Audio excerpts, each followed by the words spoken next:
And good evening, everybody. Welcome back into the Dragon's Den. My name's Digital Dragon, aka Luke. I'm a 3D printing variety streamer here on Twitch. What does that mean? Well, it means we do everything from printer unboxings to printer builds. We do a little bit of prototyping and beta testing. In fact, I just got word today that some shipments are coming in, so I'll have a couple more things to beta test and play with.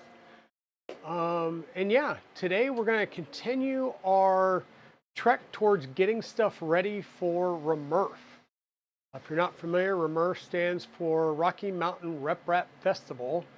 It is a 3D printing and adjacent convention that occurs in Loveland, Colorado. The first year, this is going to be the third one.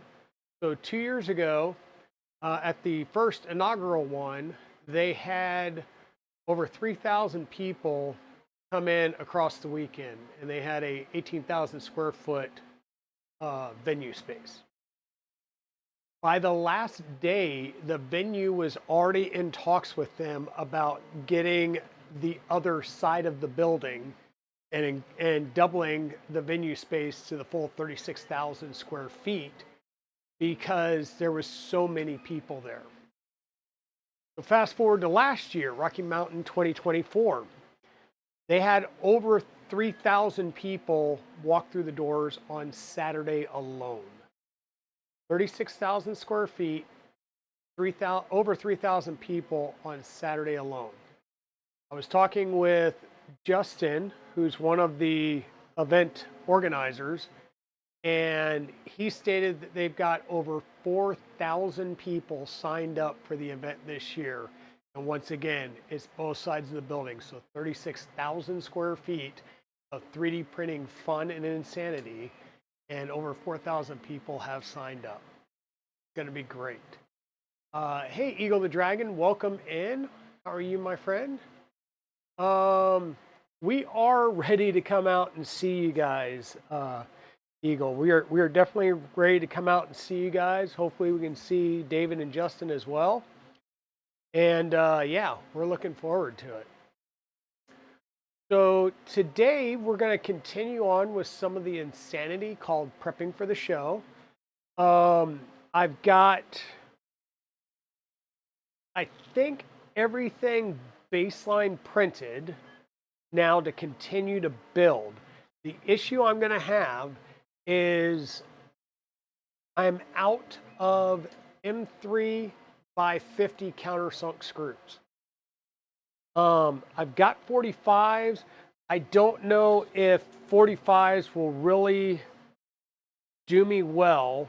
It's kind of hard to see on this particular one, but if I switch you over to the bench side here, you'll be able to see. Why are you like down that far? Come on now.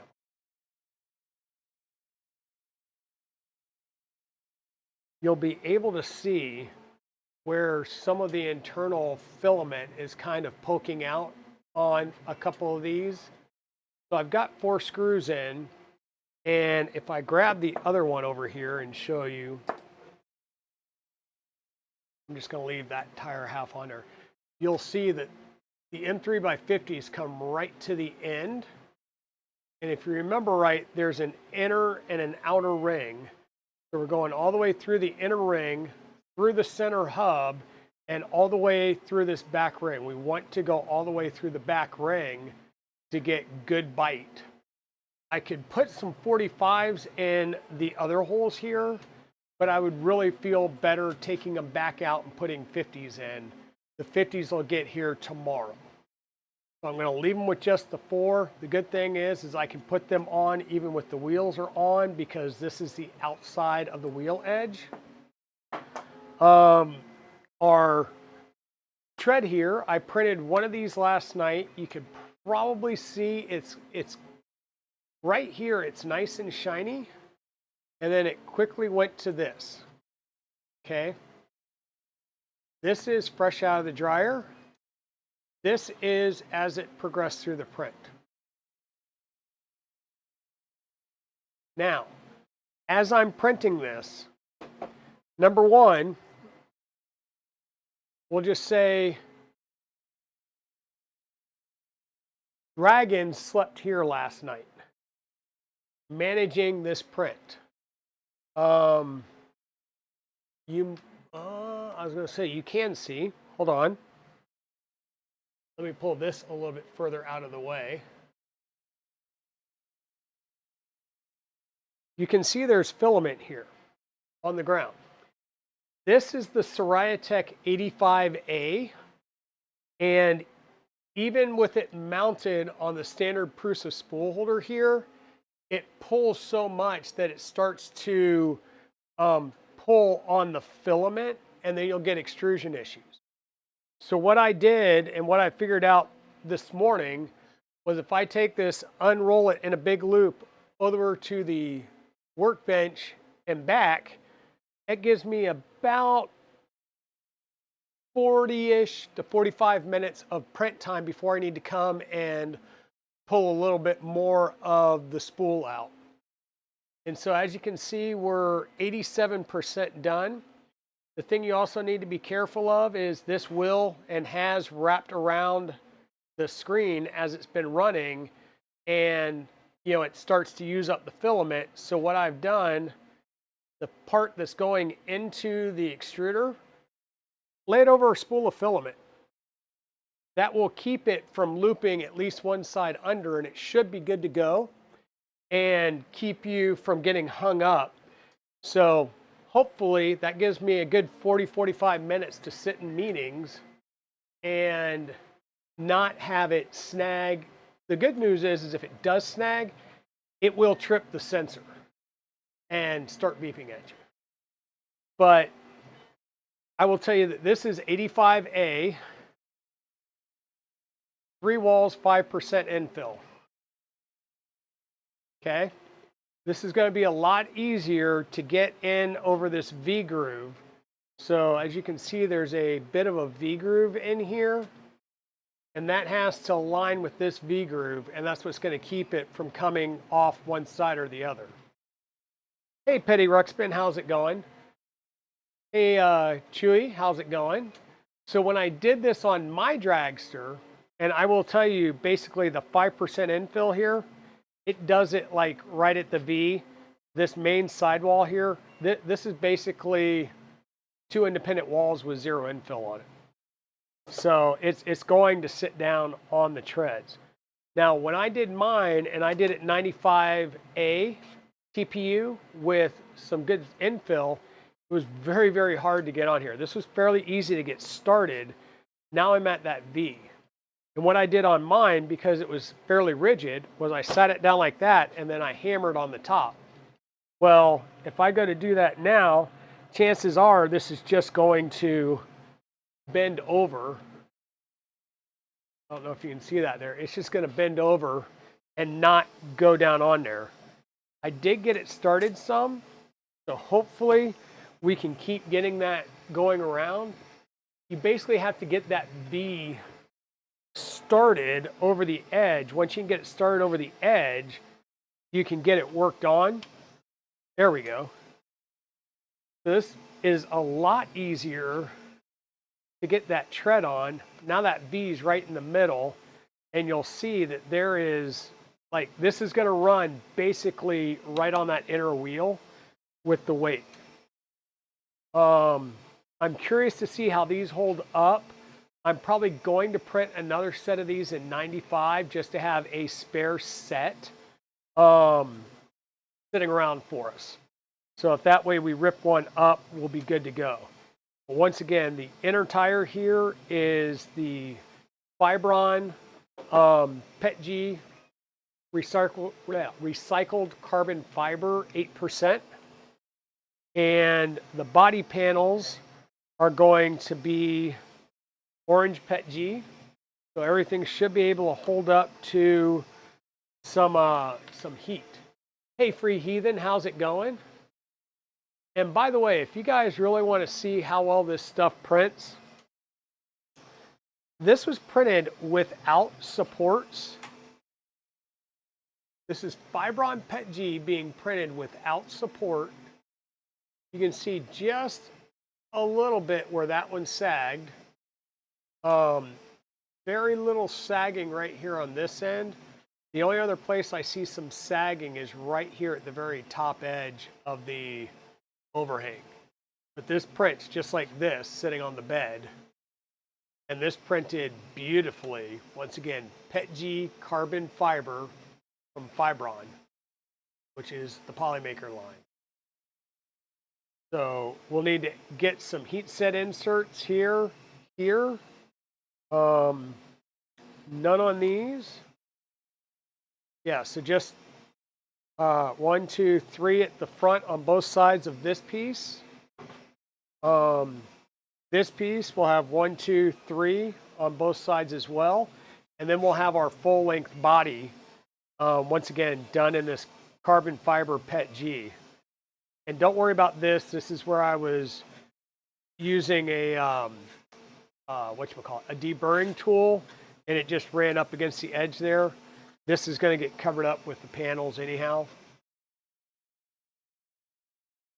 Hey, Free Heathen, how's it going, my friend? Maker designed an internal gear drive today on Tinkercad. Thought of you, babes. Well, hello, Bexy Beans. I mean, that was obviously not, Hello Gorgeous very much might be Maker Millwright. I don't know. But the second part is definitely Miss Beans. So you will see that I did print the first body panel here, and you can see a little bit of the nanopolymer that it picked up off the bed. I'll see if I can't wash that off. And we've got a spot here and 2 spots down here where we're going to mount that front wing. Our wishbone here for our wheels is mounted underneath with 3 screws.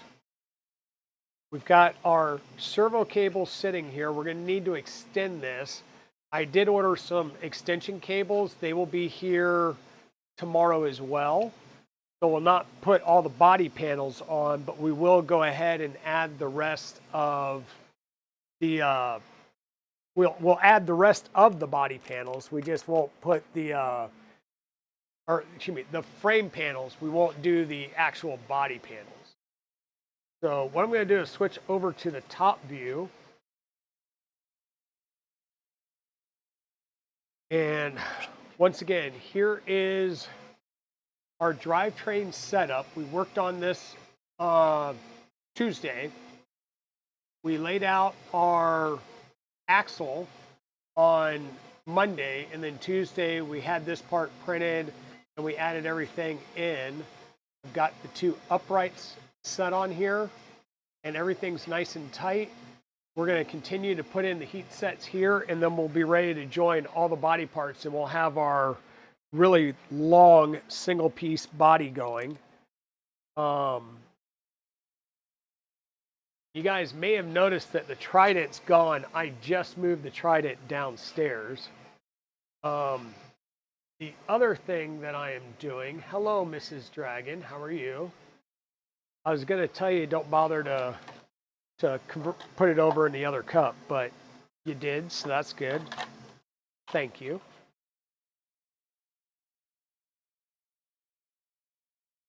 You want to say hi? Your brother's here. Free Heathen, Bexy Beans. They're all here. We'll even go this way. Hey, everybody.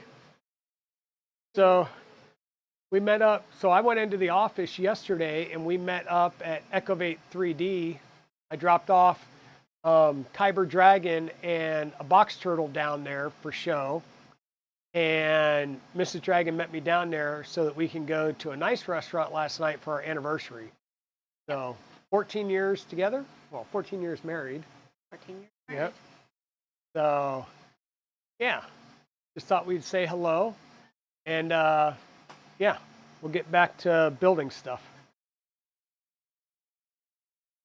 Happy anniversary. Yes. So, by the way, Free Heathen and Bexy Beans are together. So.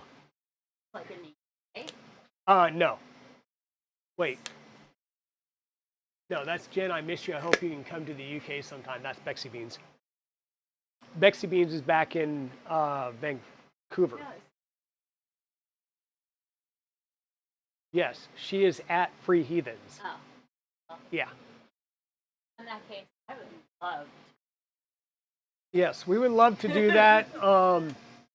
We will see about Sanjay Mortimer Rep Festival next year. I believe they're doing it. They moved it from the winter this year. Instead of it being like, I think, November, December timeframe, I believe they moved it to March of next year. So we will see if we can try and swing that. All right? Cool. All right. Yep, careful going down. You see my solution for printing the squishy TPU? Because by the way, I slept here last night and was eating it. And then I figured out that I can just run a big loop around here. It gives me about 45 minutes so I can do meetings. Yep. Okay, so I'm going to be working over on this side here. So I'm going to go back to our overhead view so that you can see me as I'm over here because we need to put in some heat set inserts. So let me get the heat press going.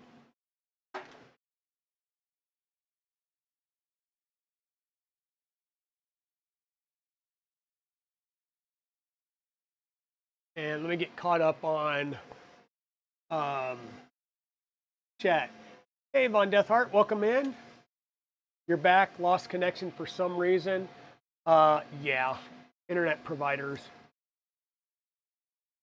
Yeah, so we were over there chatting with Echovate 3D yesterday, and I took one of my printers down. We'll probably take a handful more down to be display units for them at the store. Lots of cool things are going to come out of that relationship between Digital Dragon 3D and Echovate 3D. One of those changes is I'm now on TikTok because Beverly, who owns Echovate, keeps taking TikTok videos of me in the crime against humanity. And yeah, so she told me to get over on TikTok so I can answer everybody's questions about it. So that happened. And thank you, Petty Rexpin. Thanks, Chewy and everybody. Bexy Beans, Free Heathen. Yeah. Hey, Clown Hammer, how's it going? Welcome in. Thanks, Eagle. We did have a good anniversary. It'd be February, March, and I may know more about it. Oh, yeah. Yeah. Are you going to be helping them with the planning stuff, Bexy Beans? You thought of me because you saw John Malecki make a resin table full of bullet casings for black. Ooh, nice. Yeah, I got over on TikTok so that I could do some TikTok videos because she keeps hounding me. It doesn't help that Beverly apparently has degrees in like journalism and stuff like that, and did a lot of TV stuff and promotion stuff. So she's like, you got to do the social media. And then I'll make a statement. She'll like, this is why things need to take off so I can poach you and you can come do social media for me. Yeah. So, oofta. You get there, get on there.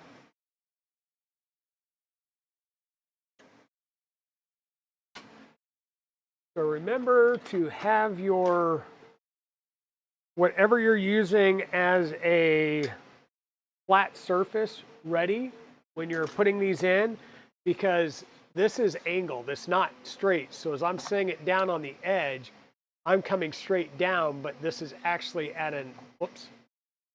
So when this is sitting down, this is an angled edge, right? So it's angling, sloping down this way. I'm coming straight down, which means my heat set insert isn't going straight with the face of the print. So you go down about 80-95%, you use a flat something that'll fit in this groove and push it flush with the surface, and that way you know when you go to put your screw in, it's gonna line up and go in straight and not at an angle.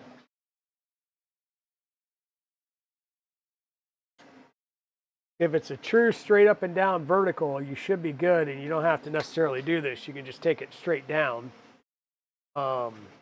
But if it's not a true vertical, then you need to be prepared to basically make the insert flush with the part.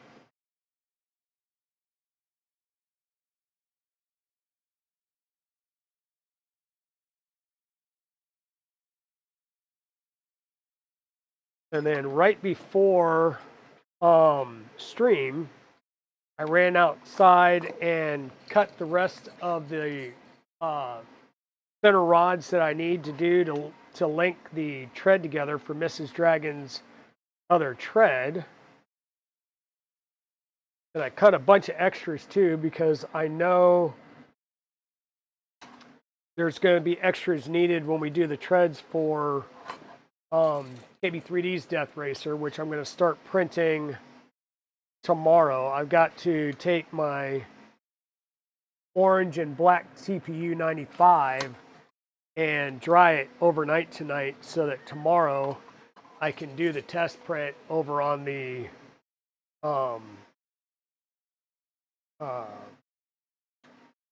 rat rig. And if everything works out, then I'll have Evil Diesel send me the rest of the files. And while I'm waiting for the rest of the files for the custom treads, I'll do some of the basic treads that will fill in between them.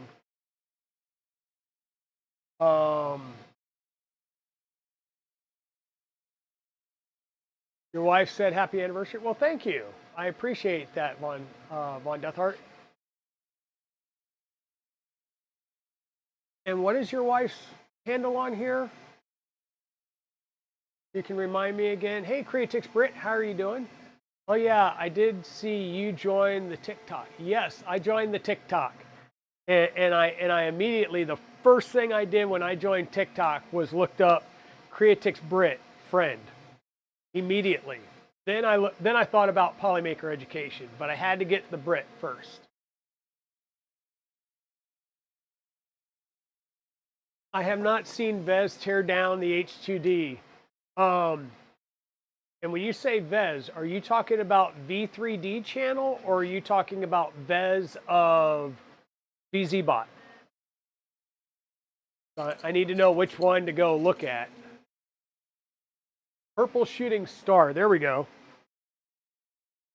I knew there was purple something.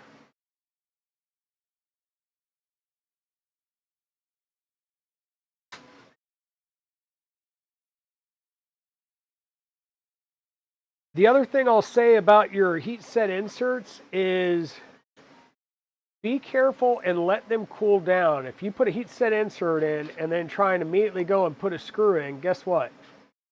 The plastic around that heat set is still a little warm. And you're going to start turning that heat set as you're screwing in, and it's not going to turn out as well as you think. It will make a weak joint, and rather than getting a lot of good use out of it and the ability to take panels off and stuff, you'll twist them out pretty easily.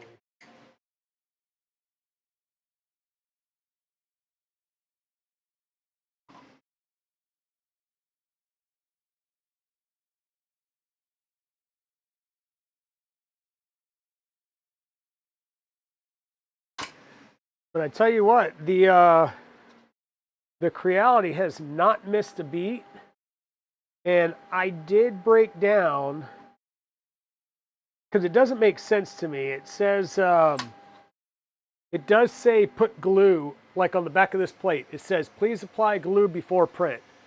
And I am not a big glue guy. Like, I will throw Vision Miner on a build plate if I'm having adhesion issues, or I'm doing things like polycarbonate, stuff like that. that I really, you know, are warp prone, and I want to make sure that I don't warp things.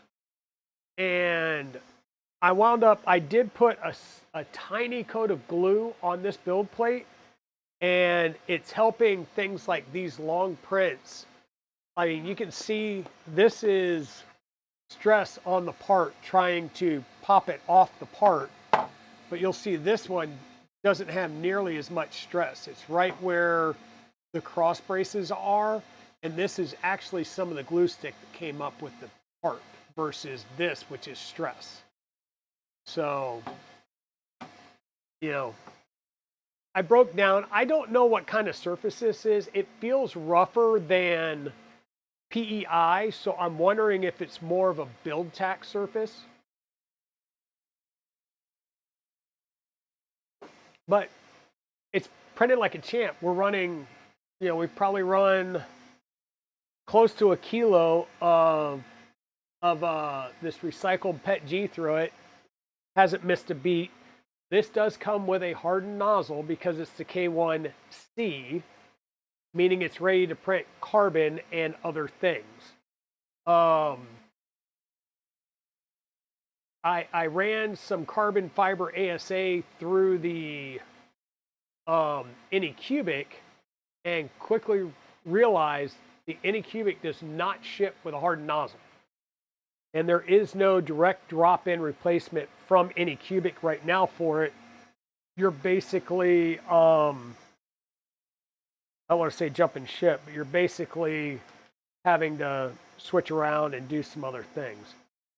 So I am printing a second set of parts because once again, I was asked by Beverly at Ecovate, because I was telling her I was printing the drag racer out in the PETG carbon fiber. And she asked, she goes, can you get me a print that I can put on display? Because she's got, probably a dozen of the 3 kilo spools at the shop.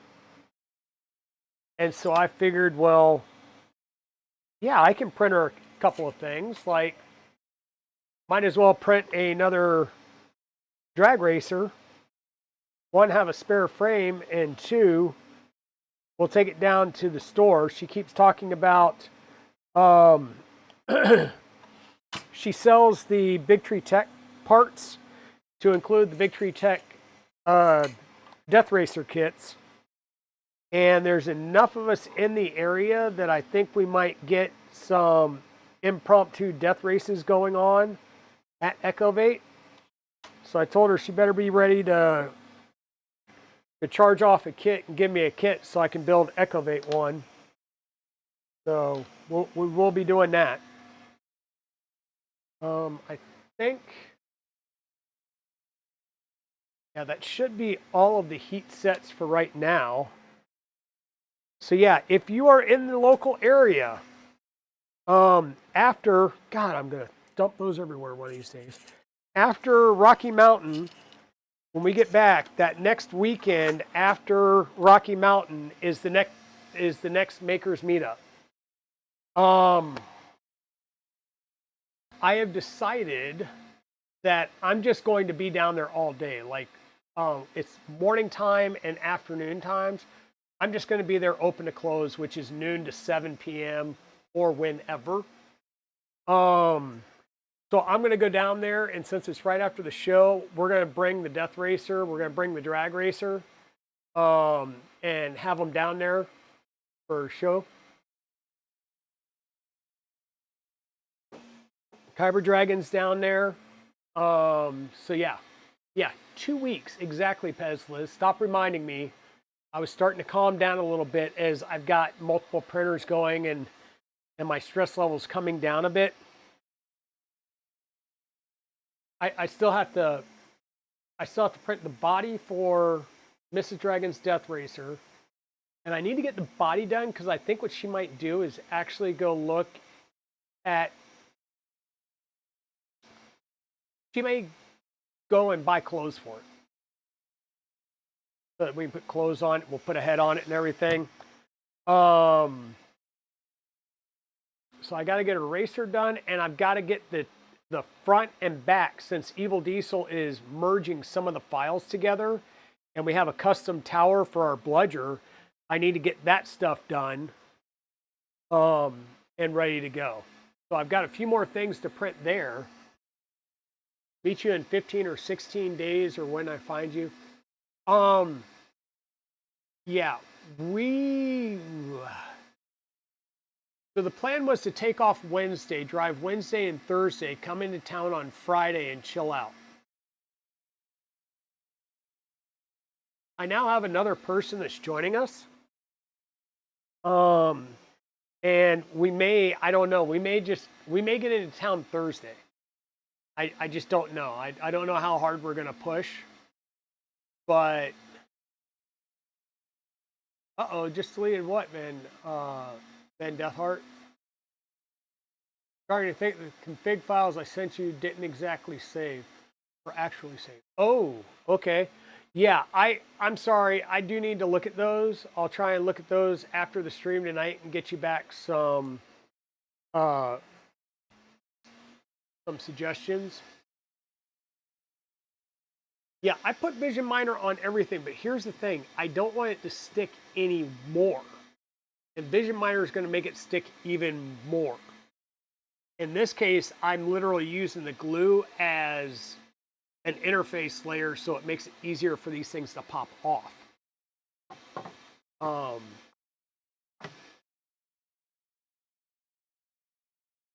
Yes, we may see you Thursday, Liz.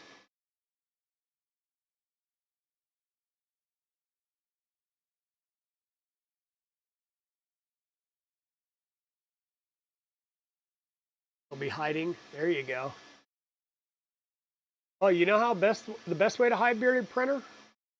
Shave the beard, and then she won't know who you are. She won't have a clue. Of course, probably will neither, nobody else there will either, but that's one good way to kind of duck and hide is just shave the beard.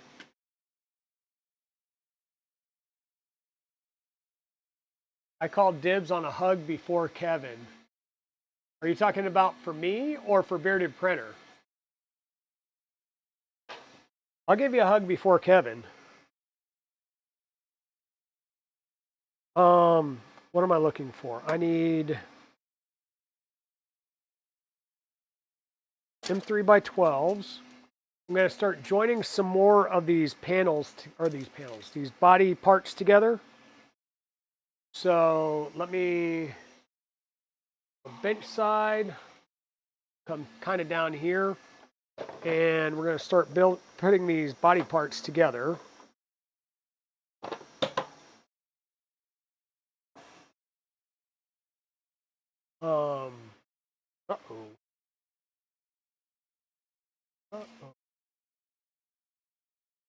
From me? Forget that weird bearded printer guy. Oh, that's awesome. So remember, the frame panels are going together with just screws into plastic. The heat set inserts are for the body panels. And when you're screwing in these into the plastic, just go until you feel the head of that screw bottom out. Don't keep going, because all you're going to do at that point is just go from cutting threads in the plastic to cutting a hole in the plastic. And you turn your screw into a drill, and it doesn't work good anymore. You don't hug women who aren't your wife or close relatives, so you're sorry to inform you that you will not be hugging. There you go. Hope you get all your amazing project done. I will. And Bexy, I hope you're able to relax a little bit today, because you were traveling today, I think. So make sure to relax, do some self-care.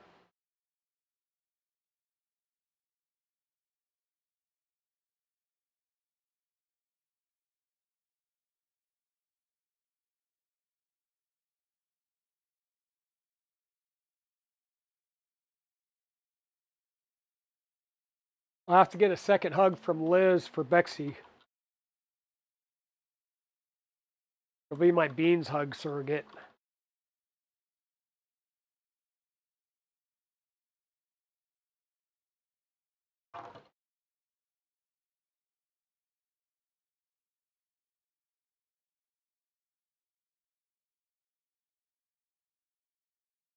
And the goal here is to get screws that are long enough to go into both sides of the body panel. So right now I'm doing M3x12s. You don't want them sticking out. So in this case, I could probably do 14s, but 16s would have like a thread or two showing. And you really don't want threads out into this framework because you're going to have wires coming down here. At the very least, you're going to have a servo wire coming down here. This is the seating area, so this is where your battery pack's going to be. And your ESC is probably going to be sitting like right at this joint right here with the rear side. Speaking of the rear side, how about we'll go ahead and I'm going to move that up here because we're getting so long as far as our body panel. We'll come up top here. Still got a couple more screws to put in here. I did order, when I ordered the M3x50s, I also ordered some more M3x12s so I can put the next body panels together. Because like I said, I'm going to build a whole nother chassis here. And I'm torn because she wanted stuff like this, so I'm going to print like this. And I know she likes pink, so at the same time I'm thinking, ooh, a pop ASA pink would look good as a frame, because then I could do like a clear top so that you can see right through into it and see how everything works inside. But I think for this one, I'll do a pop pink top or another pink that she likes. All right, so we got all three of the screws here and here. So now we're good to go, and this will just slot into the rear here. It's going to be a fairly snug fit. Got to make sure that everything's lining up.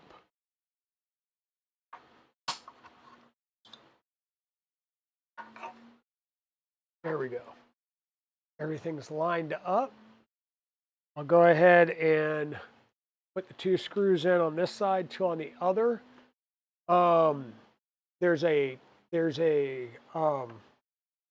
give me a second. Let me get this put in to hold this panel in place. Like these are probably long enough you could get 16s in here, but the 12s will work just fine.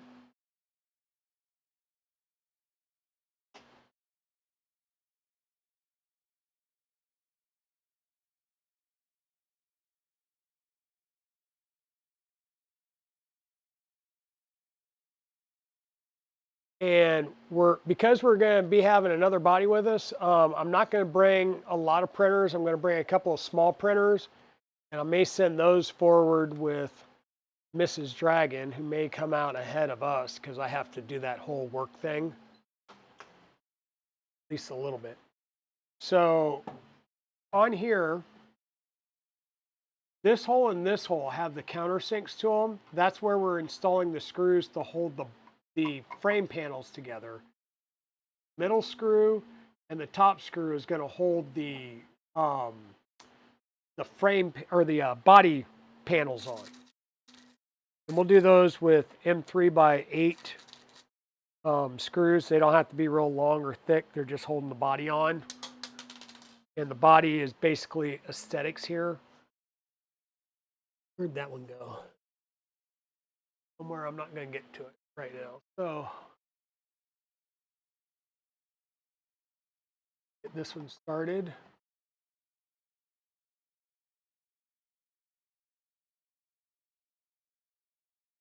You're excited to see Fix'em do it again? I'm excited to see everyone again.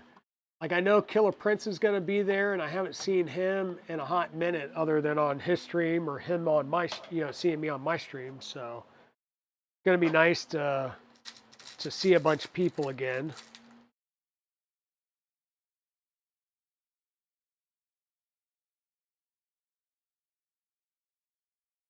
The other thing that I need to still do is print the 2 rear wings.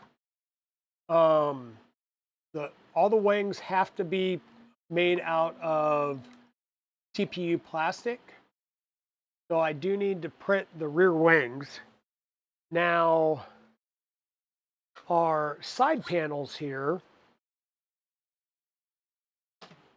you'll notice have these spots here. This is where we're going to put magnets in, and the magnet on each side will have a sister magnet in the top here so that it holds the top on like so.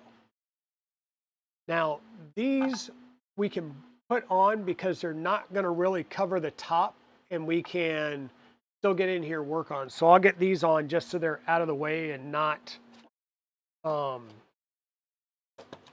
in my way. And I lied. I think I'm using M3 by 10 because several of the panels you'll have, like here, it's just one panel, but now I'm having to go through a joint to get to the underlying heat set insert. And then here, I'm actually going through 2 pieces of panel. In fact, there's some support there I need to pop off.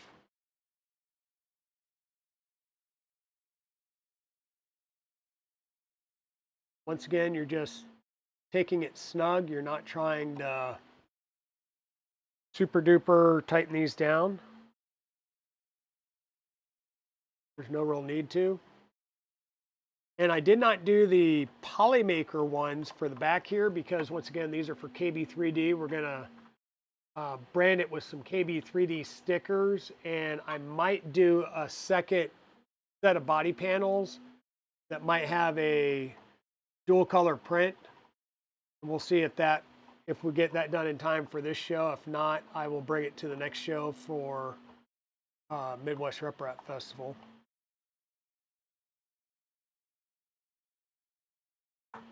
Easy enough to reskin these. Now this piece right here is a print in place support that I should have popped off. You'll notice that there's a crease right here and a line right there. This top part's a print in place support, so it prints flat. And I need to try and pop that off without breaking the piece here.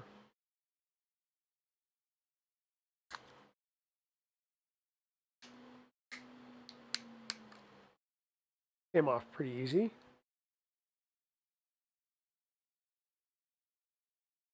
Which means no screws in here yet because there's going to be the next panel will go over the top of it.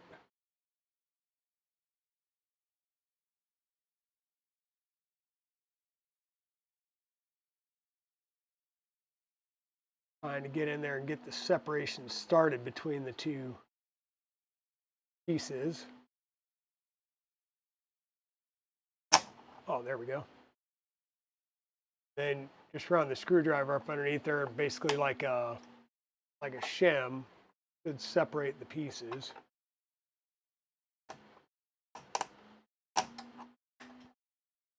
I'll get that later. There you go. And once again, the next body panel in line will fit over the top of that and cover it up with the 3 screws.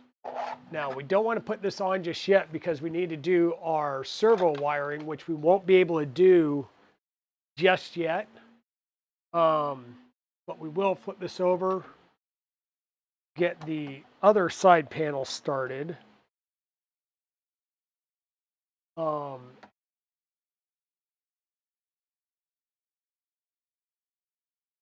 think I might have to go with longer screws on that side there because it's a way thicker piece. Yeah, I'm gonna have to. So 12s everywhere, but this pillar right here, you're gonna need to go at least 16s to get into, and really the back here. All right, so this is going right into a heat set insert at this point. So the rears will do 6s, and then we'll do 16s for the two at the upright pillar, and then everything else here, 12 should work just fine. So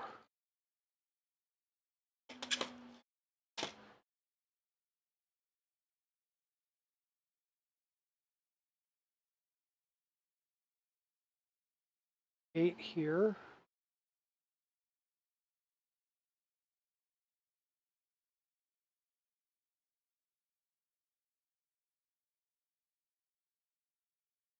And there are 16s to go into this pillar.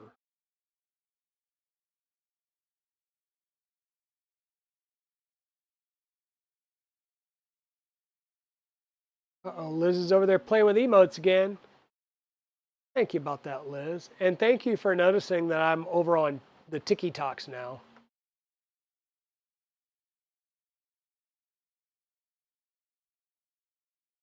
Like I said, you'll see me over there because I've been asked to be over there to answer questions and all that good jazz.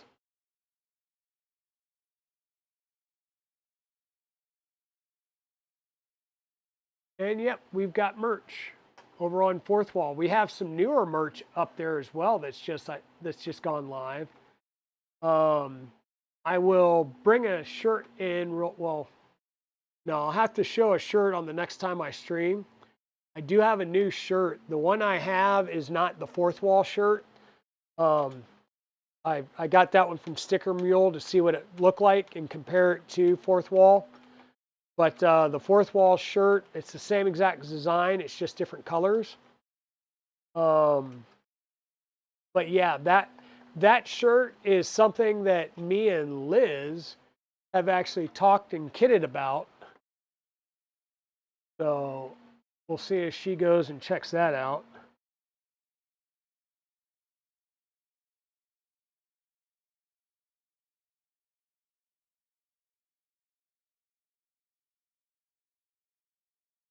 You look at TikTok in bed. Okay.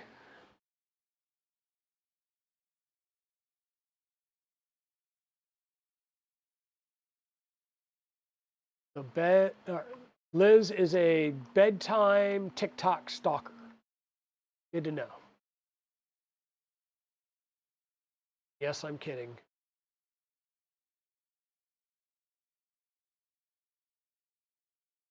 So this one I'm going to pop back out because it doesn't need to be as long.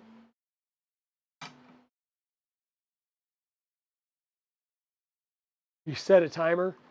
Yeah, I used to sit there and I go through spurts where I read, and so I sit there and try and unwind at night and read the books. And right now I've been doing a lot of Warhammer books, and of course it's right during a battle, so I wind up staying up till like 2, 3 in the morning reading instead of going to bed. This one off or out, put a new one in.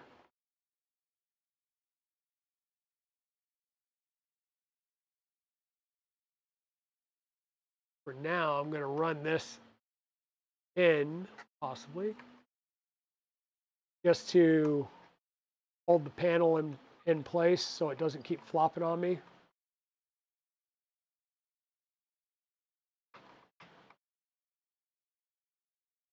Like I said, I'm not going to do the other panels just yet because we're going to need access to this channel. I just don't want this flop catch something and then I break the body panel off.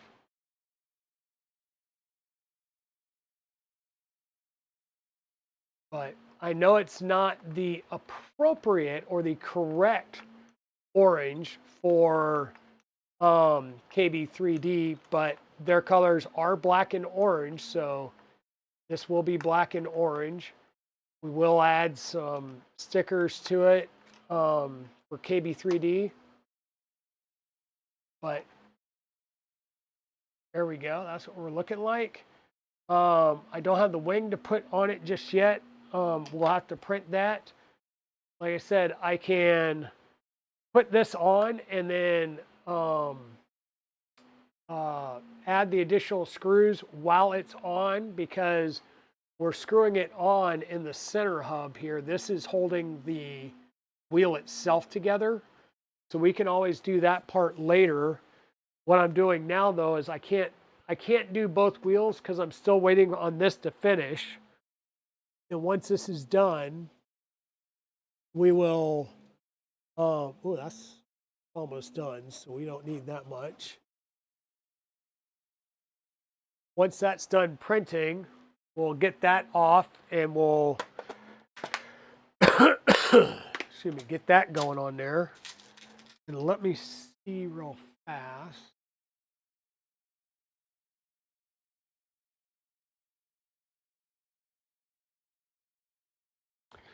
The other thing that I want to be careful of too is I don't want to put these on because I'm going to wind up taking these off and replacing these M4 countersunk screws with M4 button heads. So if I put the big badonkey donks on, and I'll demonstrate.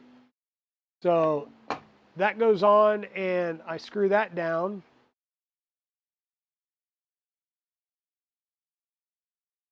Then I can't get to the set screws on this, so I'd have to take the wheel back off anyhow.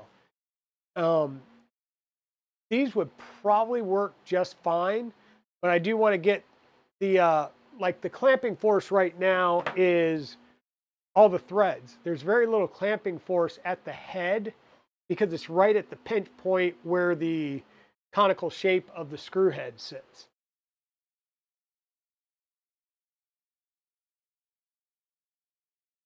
So this is done for right now. I put another screw on this side just to, once again, hold it in so I don't bust the flap. I want to extend the the servo cables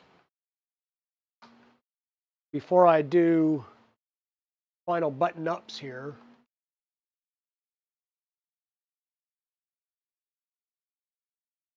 And like I said, I bought some extensions. Yes, I could make my own.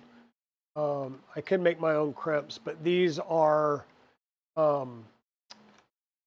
particular ones that have some locking clips on the DuPont connectors, and I don't have DuPont connectors like that. So we'll come back and do some more body panels a little bit later. Now on our front here, we still need to do our servo pieces. And to do that, we need to make sure that our servo is actually centered right now, and I can't guarantee that it's centered. I mean, we can just go ahead and put the servo together. Great if I know exactly how this sat in there together too. There's two things that you can do. They've got the servo saver, which basically helps to keep it from snapping as you're running your servo. It just strengthens the joint. And then you've got the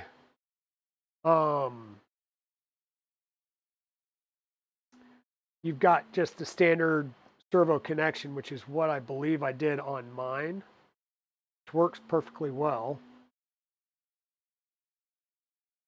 What I'm trying to work on here is there's a clamp washer here. I believe the way that this goes is it goes around the locking nubs on each side. Then the other piece sits down in it. If I can get this darn thing to go.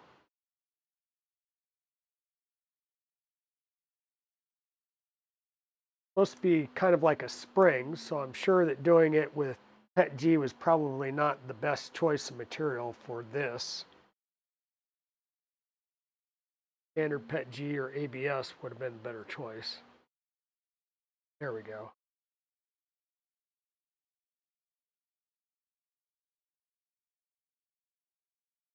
So what we're trying to do is get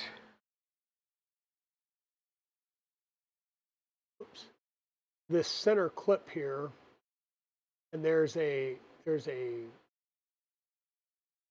of like a guide tab right here. So we're expanding this center clip around the guide tab, and then the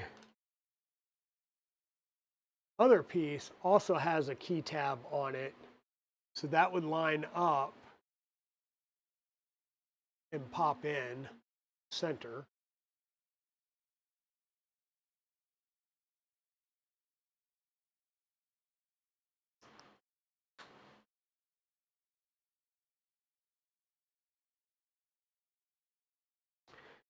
As long as everything lines up, it should pop down directly in there in the keyed slot. For some reason it's not. Hey, Timor.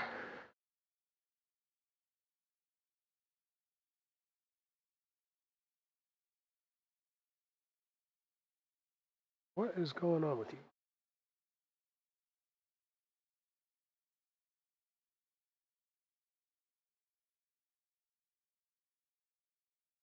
That shifted around. That gets lined up. Now we line up on that.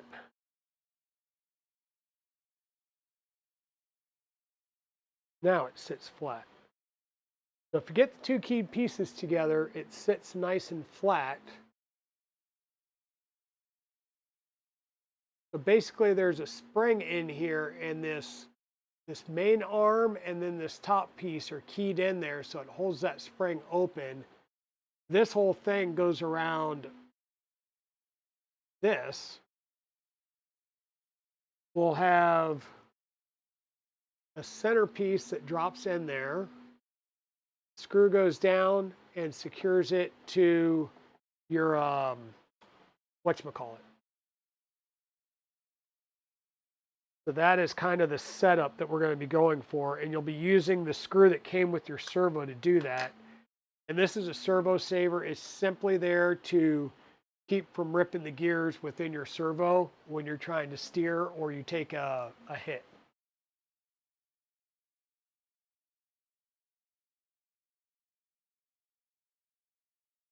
Hey, Shrimp Father, how's it going? Hey, Timor. The gang's coming all in. So we're getting close. We've got all the components pretty much printed. We're waiting on one tire, and then I have to print the wing, which is kind of like a add-on anyhow. And the wings may come off of these just for transport.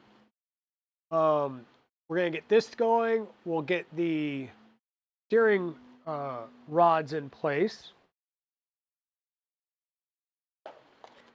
Goes in here. Yes. So maybe we'll go ahead and cut and solder that up tonight. So these will be the rods that connect together with your servo, and these have a cutout on one side. Let me just go to the bench side here. Okay. So these have cutouts on one side. Those cutouts are going to go together like this with a washer in between them. Once again, hitting spot, put a washer in there.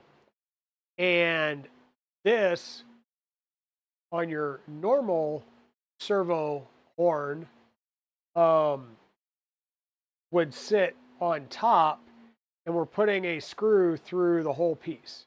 And that makes up your turnbuckle, right, for your steering. So we need to get that put together. Let me come back here and flip to the completely opposite. Need to get to the opposite side of the car.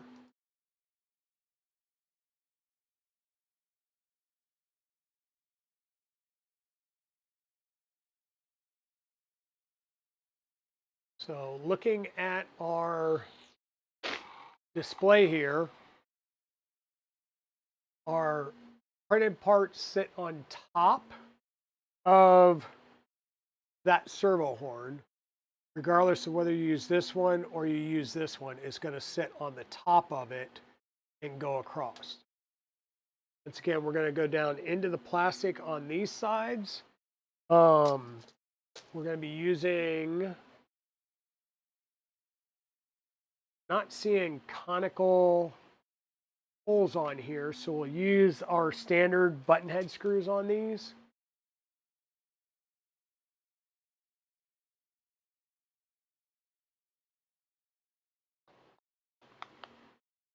And I'm going to do, it doesn't show hardware in here, but I'm going to do a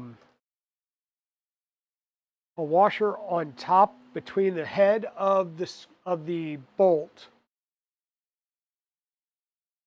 through our arm, another washer because that sits on top of another printed part, and then that stack right there. So bolt head washer, printed part washer is going to go into the turnbuckle there. So that's what we'll be doing next.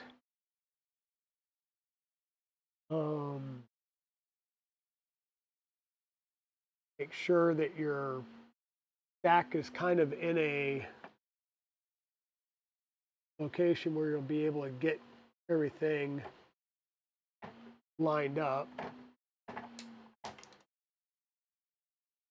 Or drop the black washer on the black countertop because that's beneficial. Probably one of those things where I should have did this without having it installed on the body, but we'll live with it.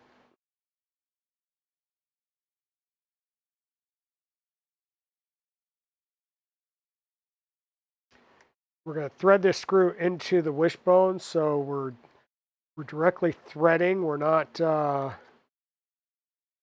there's no heat set in this piece.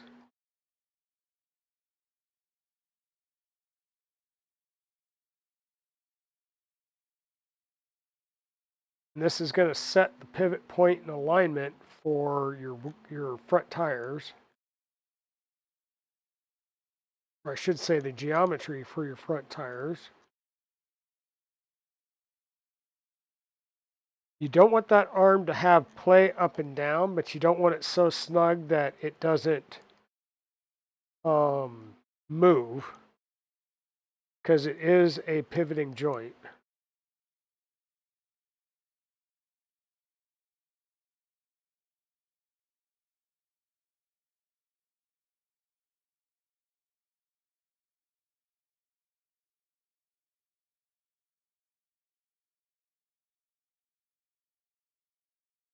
All right, so that one's there.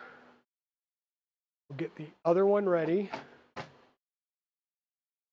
I'm using 10mm button head screws right now. So washer, I need to look at my part and make sure that it's going in the right location. So the cutout on one side is up, so this cutout needs to be down. And I'm backwards of what's shown on the screen there. It doesn't matter as far as that goes, which way your cutout is, because the cutouts are basically half the height, so it keeps it at the same height.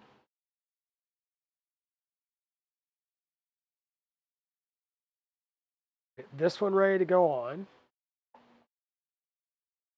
Grab our steering linkages again.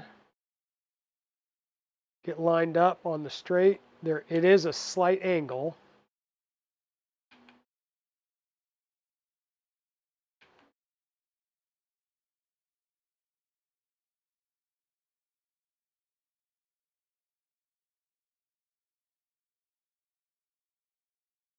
2025, 1940 equals 85.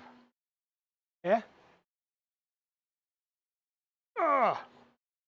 Drop the washer again. Might be a good time to say, if you're forethinking, maybe you use a tap and you pre-tap a couple threads. Don't tap all the way through, but tap a couple of threads in this before you start putting things together, and it'll make the assembly a lot easier to get started.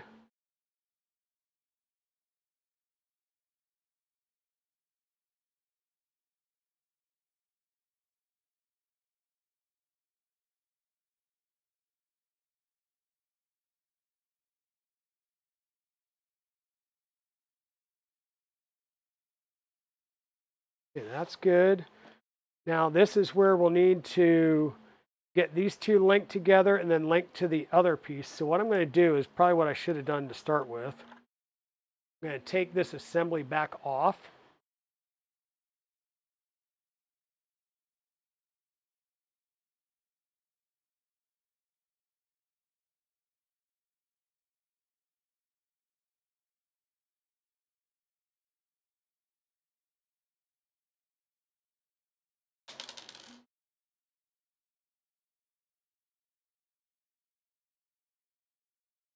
Does anyone sell a drag racer kit? No.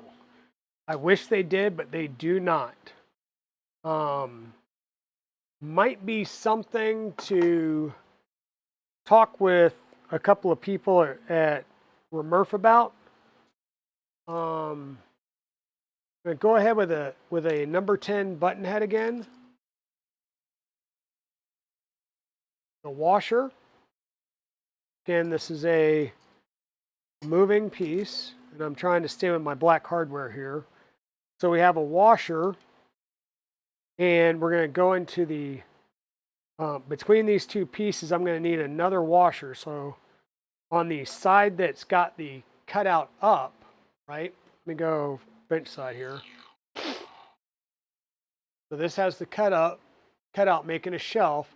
I'm going to set my washer right on there. Now I'm going to bring this one over, line it up on top, and put my my screw in from the top, and work on getting everything lined up so that we've got screw, washer, plastic, washer, plastic, and we've got a decent amount of thread left there. We'll put another screw, another washer, because once again, pivot point, let's not go plastic on plastic if we can help it. Now, we have a decision to make. We can use either the standard servo horn or the newfangled funky one. I think I may just use this one. And there's two ways. This has a deeper hole in it. Focus. This has a deeper hole at this end than this does. This is a very shallow. This is deeper. This side goes down over the top of the servo. So make sure you orientate this right when you screw things together here.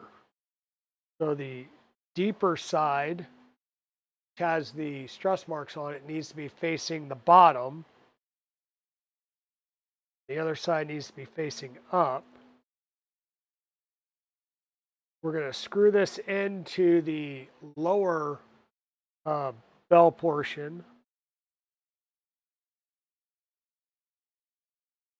I'll save that servo saver piece for in case this somehow breaks and we need to do a hot swap at the event.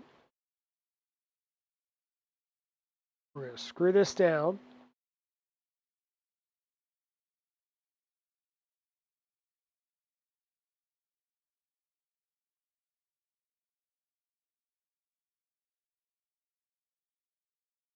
Now, because this is going to be transferring the motion, we don't want it to be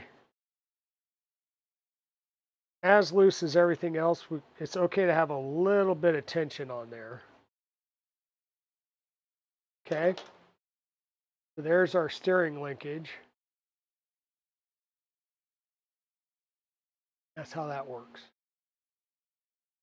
So now what we should be able to do is set this down on our part, and it'll line up directly with that servo, and we just push everything down, screw our screws in from the bottom. Now, I alluded to this before. I don't know if this servo is centered. Not centered, it will, we'll have to trim it. We'll still have to most likely trim it a little bit, but if it's not centered out of the box, somebody's been playing with it, then we're gonna have to do a lot more trimming, because the first time we hit the power, this is gonna shoot one way or the other. Now what you can do, undo the screw, lift this up, set it back down, get it straight as much as you can, set it back down, screw it back down. That's one good easy way. So we'll go ahead and we're gonna set this down on that white horn. You just press down on there. I'll go ahead and screw this in. I'm not going to put the screw in the top of the servo yet. And hopefully when we do apply power and it does its little self-center thing, it'll center within the plastic part and make it a little bit easier, and then we can go in and put the screw in.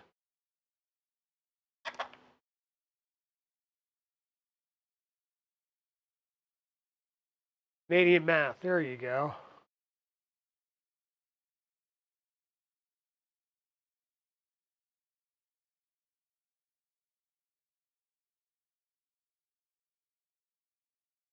But happy birthday there, Timor. I can tell you, yeah, print the parts. There's a bomb out there. Like I said, I provided the link on printables, which links out to some of the stuff from, what's his name? Edge of 3D, Scott. And I will tell you that for the most part, it's M3 heat set inserts, which most of us have from doing printer builds. You're going to need TPU for your wheels. Everything else is printed parts. So some heat sets. I would say a M3. Oops. Let me get all of my washers that I dumped out on top of this off.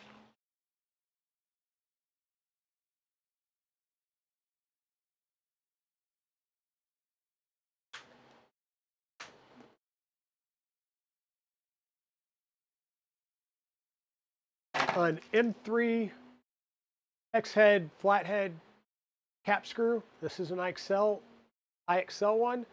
M3s or M3x4s to M3x50s. You're gonna need the M3x50s for the big wheels.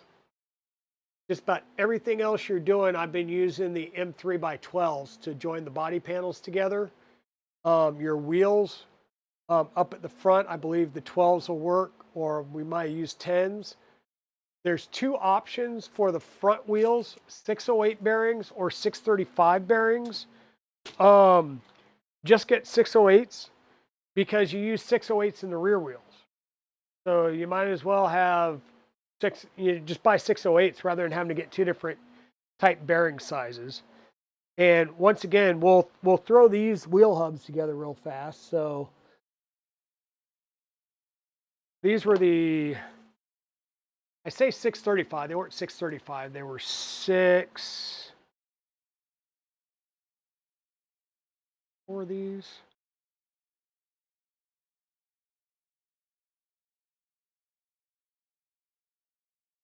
625s? I don't know. I can't read them because they've got so much oil on them. The point is that is not an 8mm hole.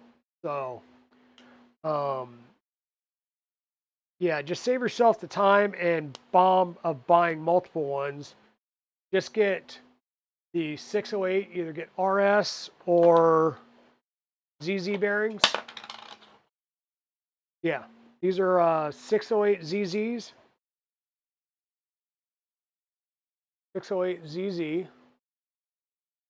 You need these for the rear because remember the rear you're cutting down a 8mm linear rod to a specific length and you're putting 3 flats on the hub. And what you're going to do when you get your hub printed for your front wheels, you're going to take a 608 bearing, stick it right in the middle. Of course, it's going to fight me.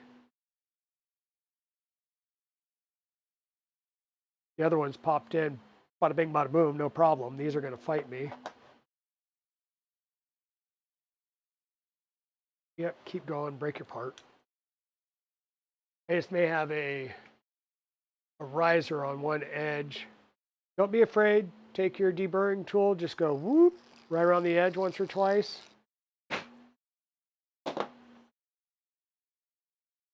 Should give you the ability to get it started.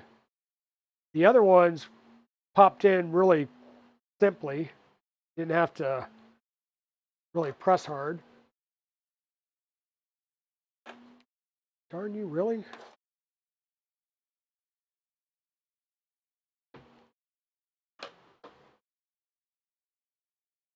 I don't know why these are being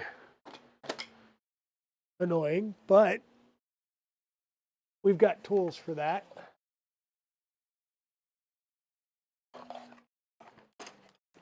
I'm going to use my big Nipix here just because they're a longer flat jaw. Doesn't need to... What you don't want to do is just get on one side of the race. You want to be on both sides of the race. And we're just going to press this down in there.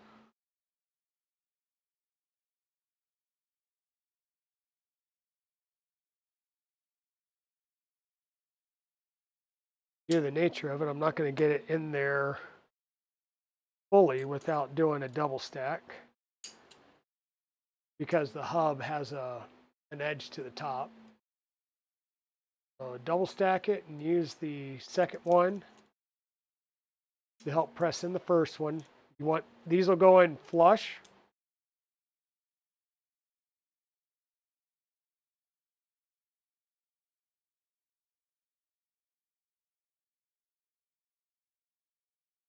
You can also use like a socket and a vise and do something similar, or just use a vise.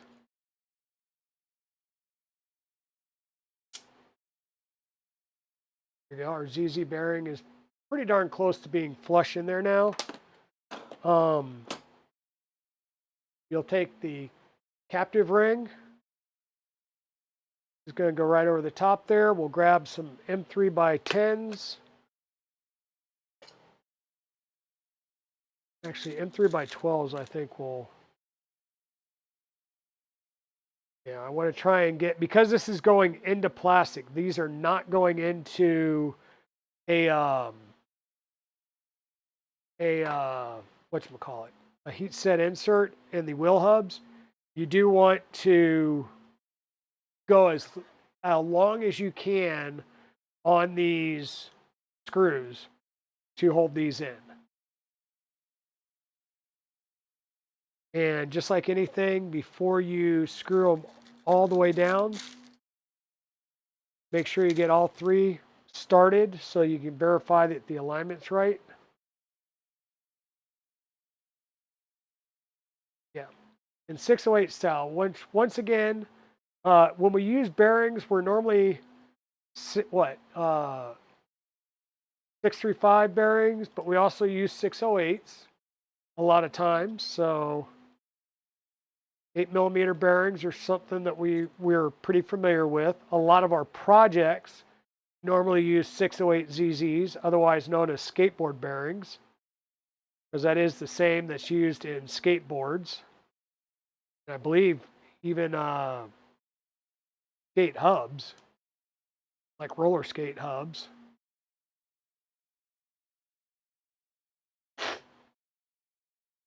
And be creative. This is where you could use, like I could be using black for the wheel hub rim, and then I could have printed this outer ring in orange as a pop element. You can print your tires in a different color. I could have made this black, the hub orange, and the tire black, and had everything stand out a little bit, right? Get creative. In this case, everything was being printed in the PETG carbon fiber just to show off the material, and it also makes this pretty strong because once again, these do have a tendency for off-track excursions, right? Not bad or intentional, it's just, it happens.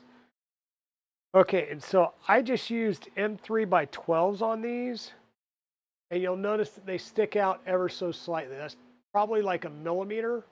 You could have used 10s, and they would have been completely inside this. However, these aren't going to hit anything. They're going to basically be static. But I will take these off. We'll put the 10s in. So yeah, just make sure and just go slow. They do like to squirrel off the track. That is true. They do like to squirrel off the track. And the nice thing about these little like IXL kits, or whichever kits you get, you know, get one in countersunk, get one in socket head, get one in button head, right? And then you have a lot of screws for just about any project you're going to do in the 3D printing world. We tend to use M3 and M5 screws a lot. So, you know, those are two things to bank on. And then as you get these and you start using specific screw sizes, then go and get the specific screw size. Because it's like, oh, I need 2 screws. Well, great. That particular size, the smallest you can get is 50. And in fact, one of the sizes, the smallest I could get was 60. If I ordered the 60, they were out, and it was going to take like a month and a half to get them.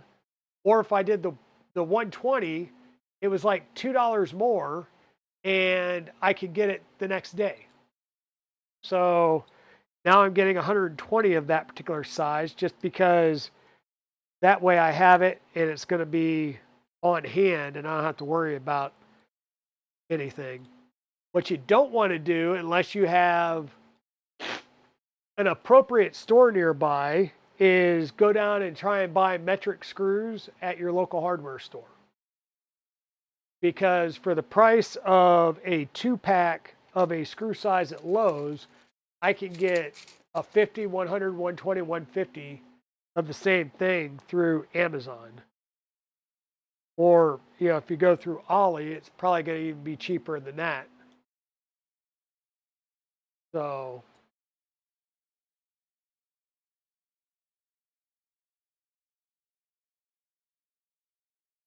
there you go. Now, the 608 bearings, I'm not going to say as a mod, but sort of. In order for the 608s to work, you'll have this hub piece. This is a big stepped hub. This comes in from the inside, which will be the side with the screws is the outside. So it'll come in from the inside, and this is going to be tight fit as well. I think this is just the, we'll say the tolerance of the bearings and the bearing material, because we know that, you know, bearings that you get from AliExpress or Amazon, which is turning into a AliExpress reseller, it feels like, are not always high quality. We'll use that terminology. which means the tolerances may or may not be accurate and correct. We're just going to make sure that this is pressed in. Now, the good thing is it's a tight fit, which means it should spin pretty well. Right? When you don't get your finger on the edge, it spins pretty darn good. So you've got the long piece that comes in from the inside, and then there's a short piece which has a flat side and then the conical side. That's going to be the one that comes over here, and then your screw is going to go through the middle and go into the turnbuckle. Okay, so that's how that goes together. Like I said, just get the 608s. Yeah, you have to print 2 extra pieces, these inner hub spacers, but that's worth it, which means the other ones would be 635 bearings, because these are going to go together with M3 screws, which is why you're printing this, is to get the M3 thread size. Once again, that would be, I believe these were 12s or maybe even longer, because the way these are designed, there's a flat side and then an angled side. So what you're looking for is, this is flat, and you can look in that and you can see the steps. So that tells me that this is angling down towards this buckle. If you look over at this is printed flat on the bed. The flat side goes to the inner side hub of your tire. So it'll go like that. And so that's why this is going to be plastic. The plastic, since I'm using carbon fiber, I'm putting a washer through there to help it rotate a lot easier. And once again, I'm going ahead and building a couple of these out just because I'm going to, at the very least, take a frame down to Ecovate, and with the intention of building a full drag racer for her.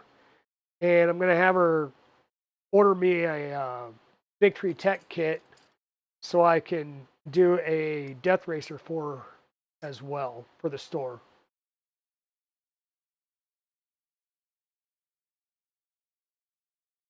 Come on, get started in there.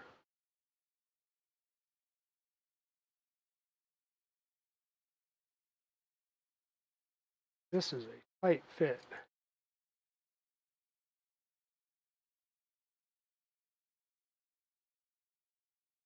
I think I used the RS bearings on the front, which are a little bit higher quality of a bearing. They're a different vendor than the ZZ bearings that I got. So it's definitely a better overall bearing, which is probably why the tolerance on the one, you know, the RS bearings just go in, and the other bearing types are giving me fits. Remember, go slow. Don't you don't want to crack your part. If it's a very, very tight fit like that, that's not actually a bad thing. Go slow when you're doing your fitment up here, and you should be fine.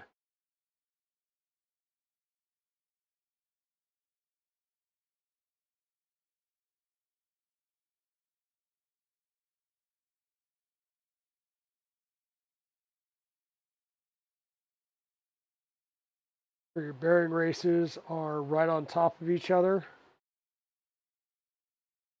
The other way that you could do this, because these are 608 bearings, is if you had an 8mm screw and bolt, put an 8mm screw, a bolt, tighten them down together, and you can press them in normally as well.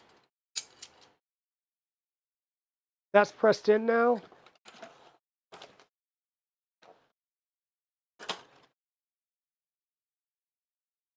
My other tire is complete.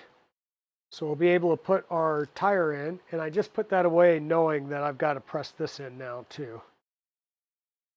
See if this presses in easier now that we've got, I think so. Yes, that pressed in easier. So there we go. I'll go ahead and get these put on their turnbuckles. 10 went through that wheel, that, and that. We're going to go with 20s. Does that make sense? Whoops. And flat side goes there. Doing some eye line measurement. 20 will work. It won't pop out the other side. Once again, we're going to need a washer that we can put on the back side of this. So we're going to go screw through the front hub piece, through our hub spacer. And if everything's good, it should push straight through and not be a one that you have to screw through. But apparently it's going to make me screw through it. That's fine.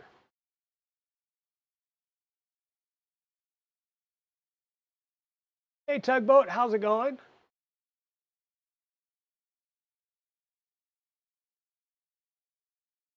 How's it going, 3D Medic Vince? Hope you're doing well. I'm kind of assembling a second set of wheels right now. Chewy was asking me questions, so I figured I'd show him. Once again, the front wheels go on the flat side of this turn knuckle. So you see that there's steps on this printed part there. That is going to indicate, come on, focus. These steps here indicate that is the, I'll say the inner side of the turning system. And this flat edge is what you want coming in here. It's going to be screwed directly into plastic. So we'll get that lined up and start getting that turned into the hole. We're adding a washer as a bearing surface between the two plastic parts here because we printed in PETG, and I've got some swarf or something in there that's giving me a bit right now.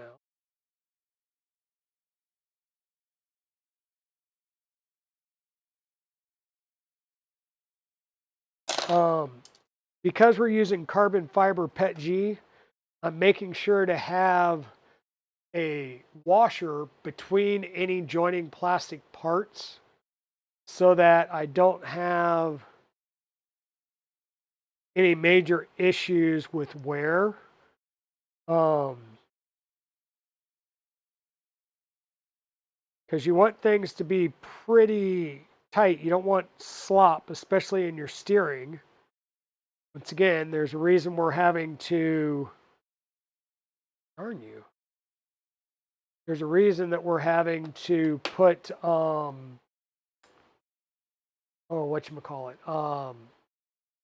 TPU fins on our drag racers, and that's because they've had a lot of off-track excursions that have led to somebody getting injured and bleeding. And so they're like, nope, we got to do this just for legal reasons, right? In order to get insurance for the event, they had to make sure that they switched over to TPU or softer material. And if you wanted to, there's nothing stopping you from printing like your body panels in TPU. Surprisingly, that works a lot better at threading when you get the extra swarf out of the hole. Screw this down.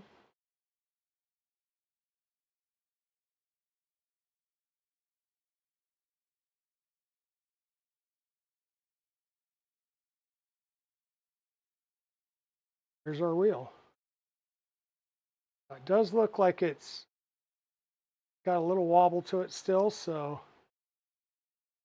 a little bit more. And we'll have to deal with some of that. I think that's just the bearing itself that's causing a little bit of that wobble. You want to make sure that you, once again, because we're threading into plastic, get as long a screw as you can without popping out the other side. This is an M3 by 20. 25 may have worked. I'll try 25 on the other wheel, and if that works, then I'll take this one out and put a 25 in that one.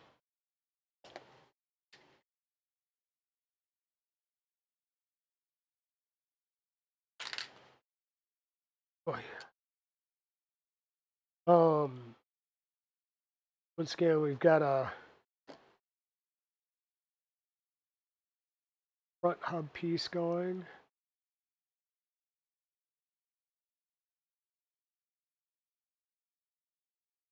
You could just as easily hit this with an M3 drill and drill that hub out so that you're not having to fight this. But do not, because this is a clamping force, you could drill these center holes out if they're too tight.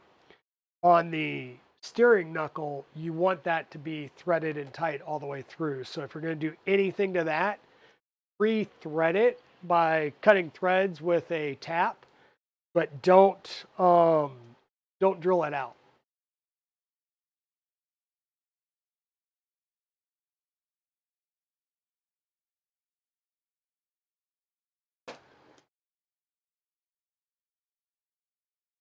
So my other tire that I was printing just finished, so I will reach over there in half a second. Once again, step side is going to go to the inside of the car, so the flat side is what you're going to be putting your wheel into.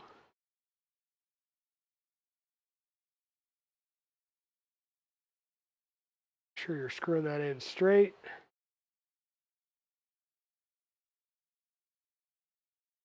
If you're using an electric screwdriver for this, be careful. Keep it on a lower torque setting. Especially on the 50 millimeter long bolts that are going into the rear wheels if you're doing the fatties. When doing the wheels, when we were doing the wheels on the Death Racer, the drive wheels on the Death Racer, I sheared off because I printed my Death Racer in carbon fiber PETG. Okay, there's a 25 millimeter screw. That goes too far. It's sticking out, so I'll go back to a 20 on this. I sheared the head off of the screw twice, and the only way I could get it out was to put a vice grip on the screw and then unscrew it with the vice grip. So just be aware that if you're, it's going to be fun. Just be aware that if you're going to use any type of electrical driver or something, that you want to be a little careful that you don't start ripping heads off or rounding screw heads out. And I just find that doing it by hand gives me a little bit better feel, but it would also be another reason why I'm wearing a elbow sleeve right now, getting ready to go see the doctor and have a ultrasound of my elbow.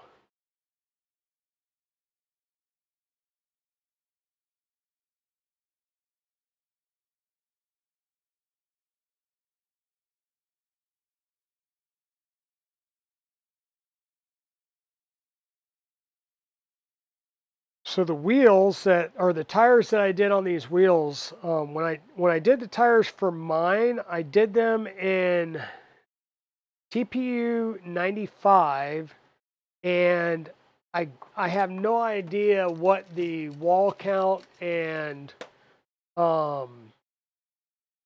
infill that I did on them, but they were, we'll say, fairly tough and rough to get on the wheel hubs, and I had to literally hammer them on to the wheels. It's a little worrisome when you're hammering on a big printed part like that. You're not sure if you're going to break it or whatever, and then, you know, have a bad day because of that. But on this stuff here, which is, I did TPU 95, and I told it to do 5% infill. It really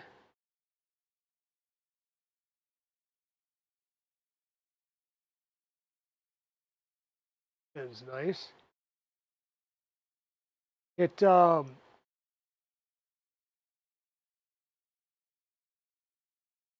it really does. What? Oh, like I never put the front plate on that one.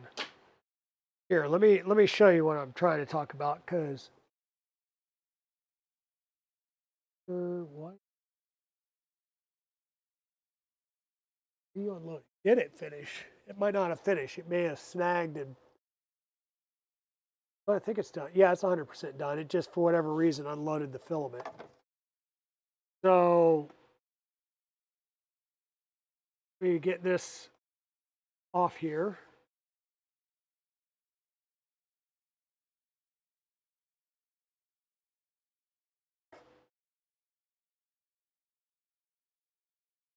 So there's our TPU tire. And comes right off just like that. Hey, you can see the probe grid on there from the blobs of TPU. Let's scrape those off.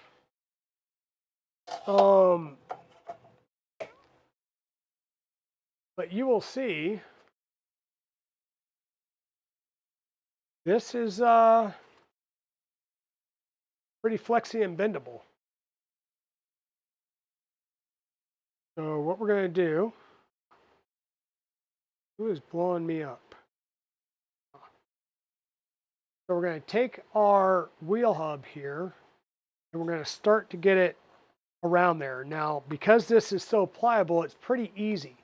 If you do this in TPU 95 with a high wall count and high infill, it's not going to be that easy to get this thing on, and you're going to fight, and you're going to have to use a rubber face mallet on a hard surface and beat the crap out of it. Jesus criminy. Apparently, yeah, somebody is meta spamming me on, or liking all my posts on Instagram right now. Okay. So you'll see that there's a V-groove pattern here, and there's a V-groove in here. So that's what we're going to try and do. So we should be able to push this down, and then you'll feel like you'll be able to see here and feel where you hit that ridge. Just keep pushing it because it's soft. This is TPU 85. You need to work that ridge down, and then once that ridge is down, it should be able to push on just like that. Now that rib has aligned and you've got your tread. Now, once again, this is minimal wall count, so you can actually see it's deforming into that tread. I'm not 100% sure if these are going to be truly viable wheels. We'll see. But if I have to, I can swap these out. You know, the treads out. The wheels themselves are going to be good. We'll pry the treads out, and I'll have some spares. I may just still use the 85, but add some infill in it to give it a little bit more structure so it doesn't collapse like that as well or as much. So, but yeah, there's your big wheels. That's 2 down. There's only 4 of the 8 screws in here because I ran out of the M3x50s. So I've got some on order. They'll be here tomorrow. I'll put these in. It's either tomorrow or over the weekend that the M4 button head screws will show up. I'm not going to mount these wheels just yet because I'm going to take these off from the lock, the grub screw, so I can replace these M4 countersunks with M4 button head. So you see how that countersunk, you're not really getting a lot of clamping force on there because of that countersink. So I want to go to button head so I get a lot better grip on there.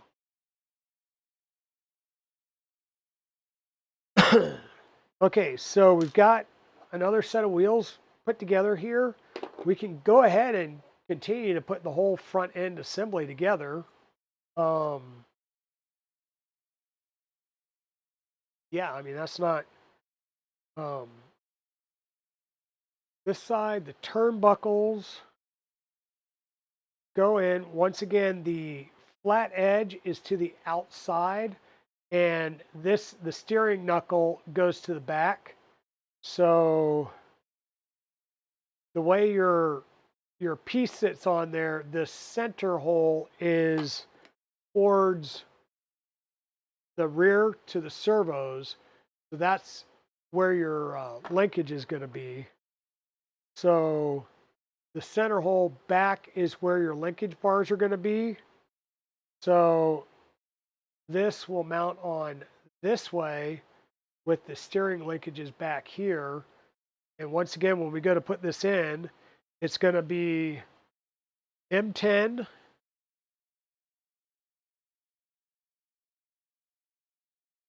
washer, get on there, M10 washer through the top of our steering linkage, or I'm sorry, through the top of this and down into our steering linkage. So we'll need another washer between these two parts. Once again, we just want everything to be able to move and steer smoothly.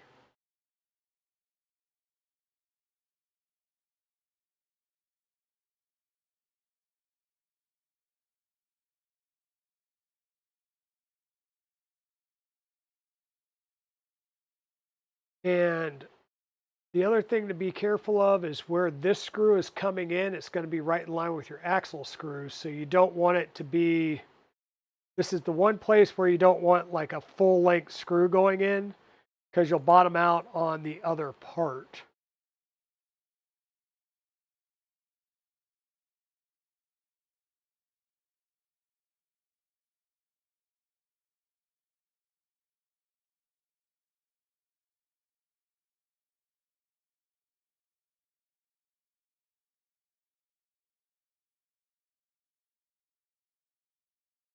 Little tight still, so we'll back it off just a quarter turn.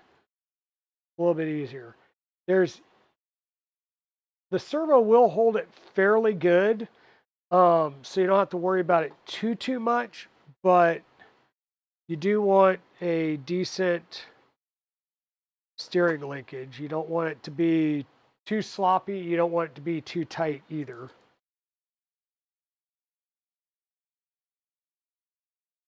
Keep getting error message when you try to build. I'd have to see the error message that you're getting and what what am I thinking of here? Are you using 1.1.x or are you using 2.0? Which flavor of Marlin are you using?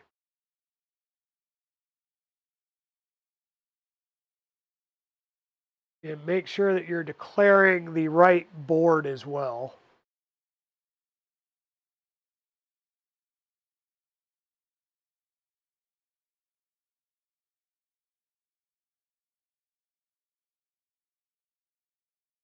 How do I do this where I can see what I'm doing?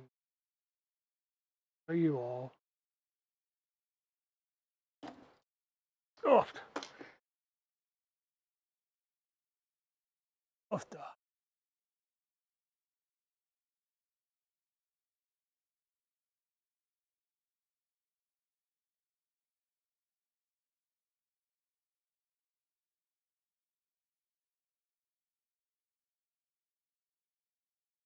Now I'm playing with things that are wobbling, and I could probably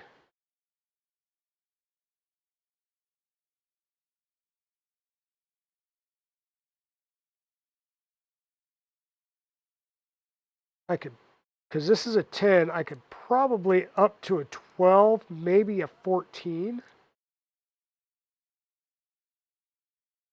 10 is going to be the bare minimum though that I would do on this steering link.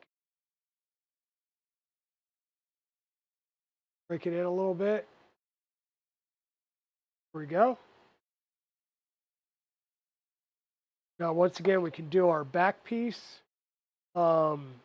Left side is going to go over here, so we'll do a couple more of my black washers.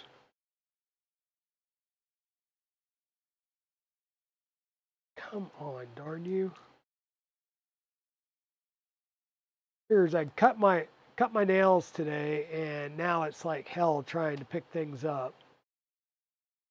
Okay, so steering knuckles, this, that, and the other. We'll use our 10s again. 10 screw the steering arm, which this one will be on the downside, so we'll come in from the top, meaning our going to be like this.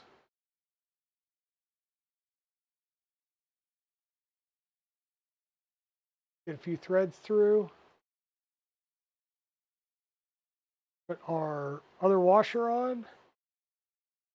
And this is going to be this side. And make sure that you're going straight into the part.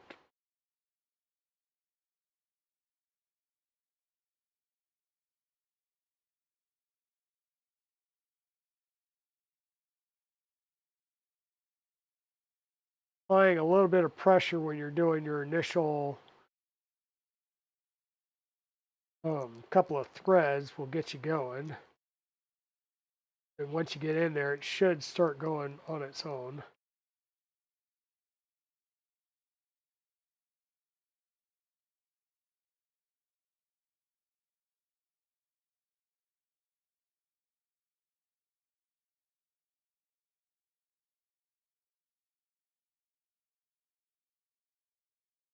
That's decent. Okay, now when you do the other side, remember that when you're coming in from the screw, the gap here needs to be on the bottom so that it overlaps with that side. So we'll come in from the top edge of here.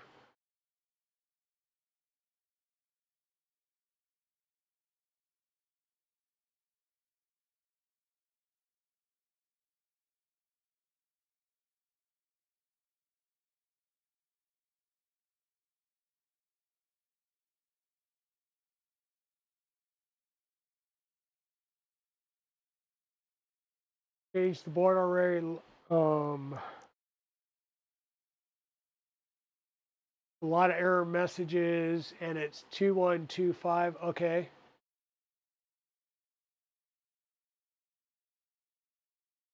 Alrighty. Yeah, I'm not sure what the messages are you're getting, but yeah, and like I said before, it's been a good hot minute since I've done Marlin firmware configs. So if anybody here has more recent experience building Marlin configs, please feel free to jump out and or jump in and help Von Deathheart. He is switching his Anycubic Sidewinder, or excuse me, not Anycubic, Artillery Sidewinder X1 over to a Big Tree Tech SKR Mini E3V3 board on Marlin. Looks fairly decent. Back this off just a thought. There we go. And once again, on this side, they're now going to line up, wind up putting a couple of washers in there. And this will go through a control horn. So washer around the screw.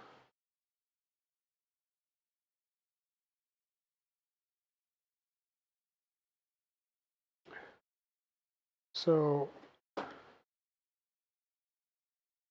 the one that basically sits up making a tray like this, I'm going to put a washer in there. We'll line these up. Screw with the washer is going to come from the top through both of these.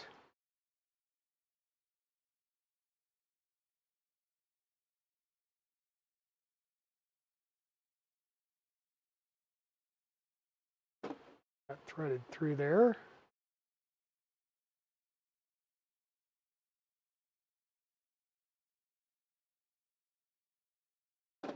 Okay. Put another washer on.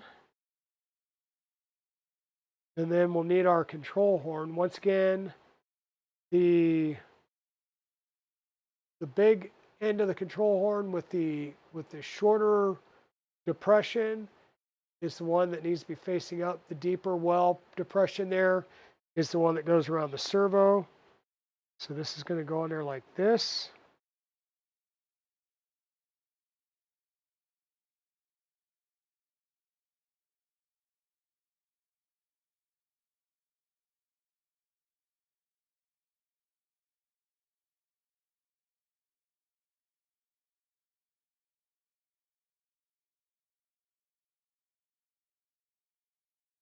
Come on and start threading you.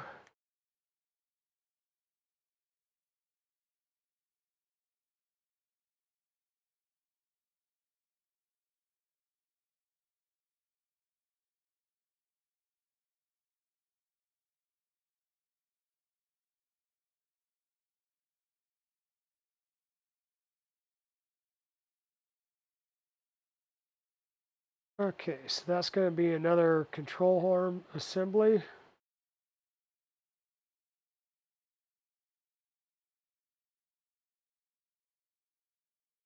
And there we go.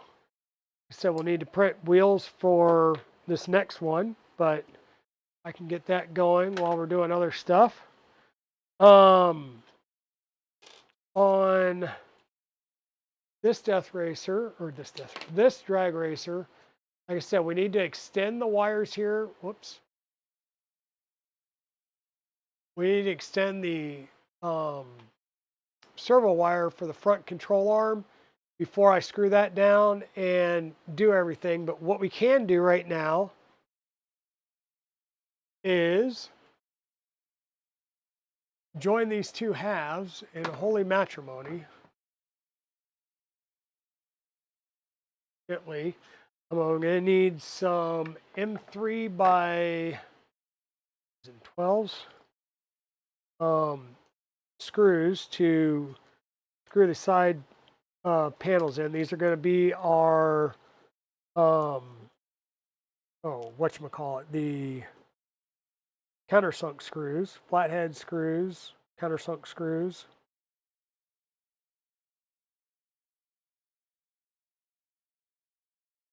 Whenever we say flathead, I literally think flatheads, but they're actually talking about countersunk screws. And we're using M12s here to get fully through the body. There's going to be 3 on each side, so I'm going to need 6 screws.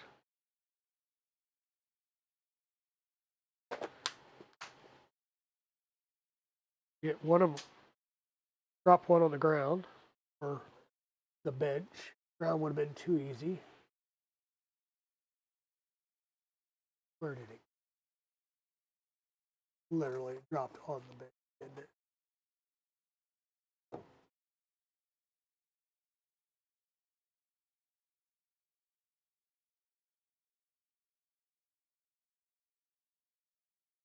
All right, one more.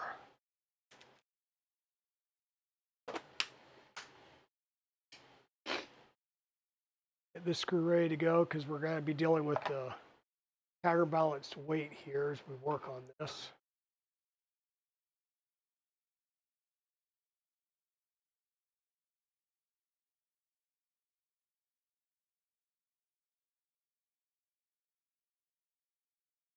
Purple.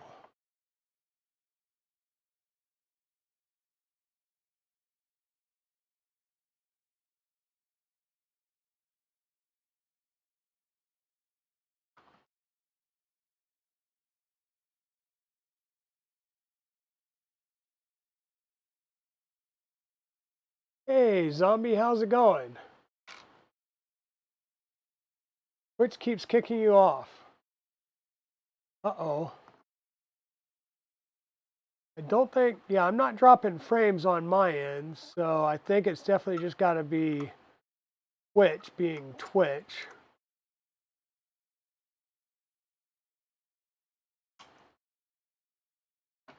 All right, so we've got all of the frame now put together. We've got the, I'll say the driver body panels on, the front nose body panels on. We've got the front wheels on. We've got the rear of the dragster, the drive mechanism assembled.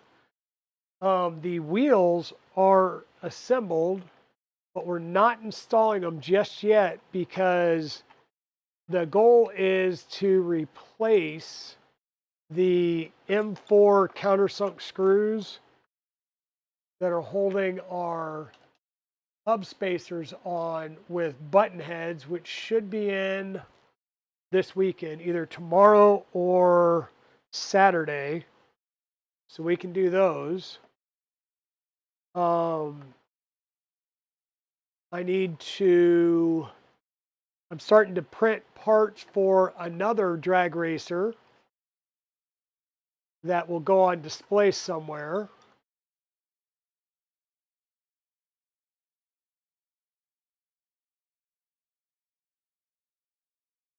So yeah.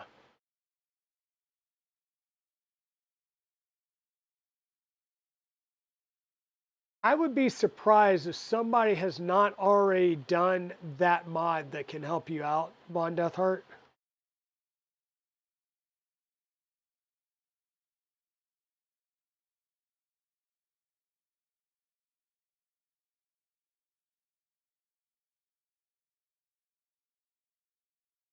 All right.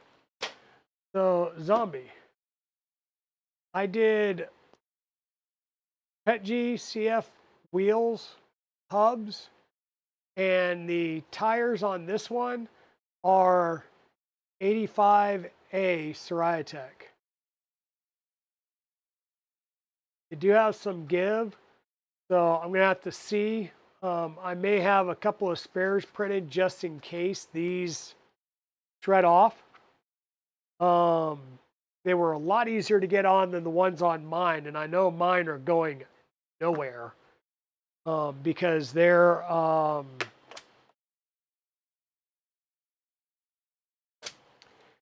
they are 95A TPU, and I had to knock them on with a mallet. These were easy enough to do by hand to get them on there, but I had to knock the ones on mine on with a mallet. Just dropped another screw. What is up with that today?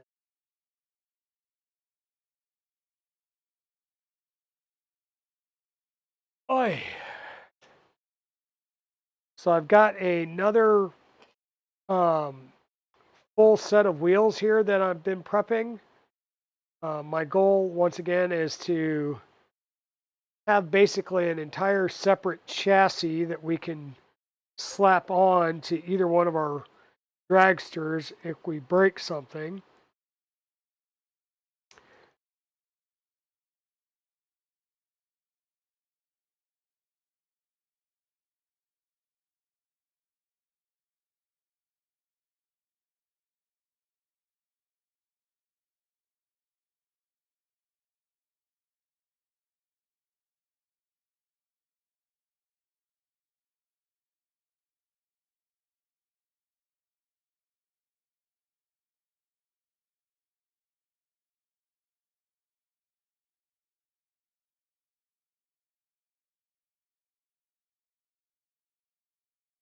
Come on, you. Always got to be one.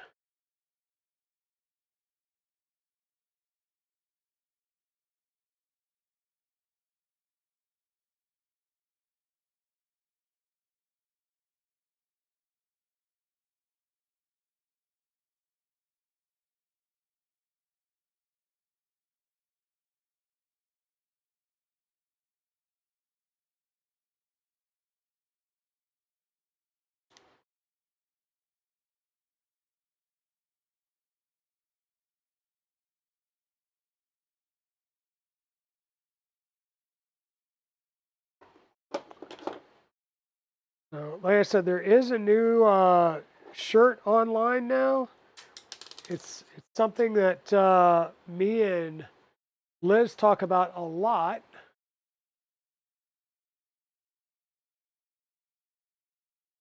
Bet you if somebody found it and posted a link, people would get a kick out of it.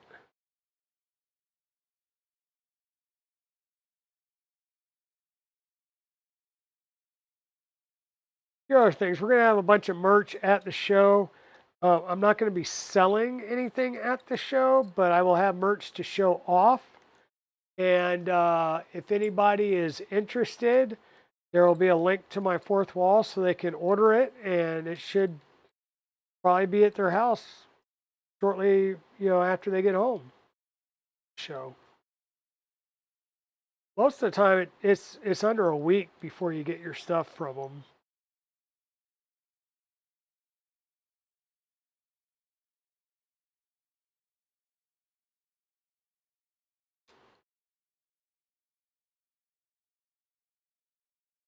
All right, so there's another complete full drive assembly, just waiting on tires. We'll go ahead and do some tires. Now that we've got the big ones done, let me actually get those started.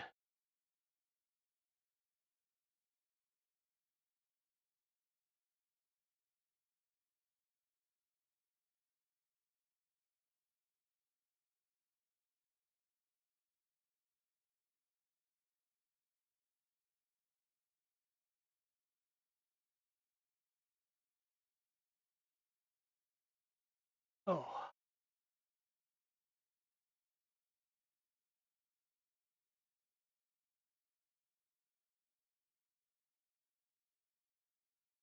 That's right. I gotta redo the filament. It decided to back the filament out at the end of that last print.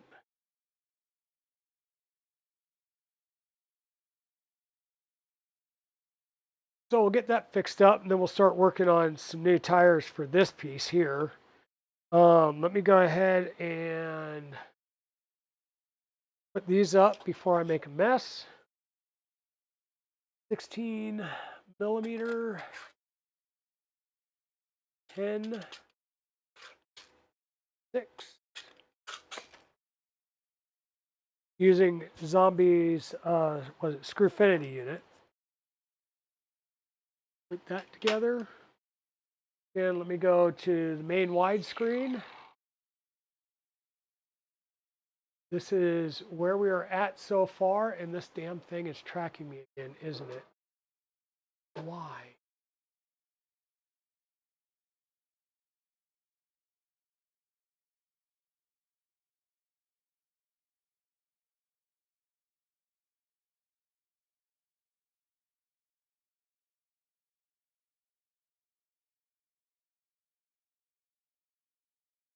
Okay.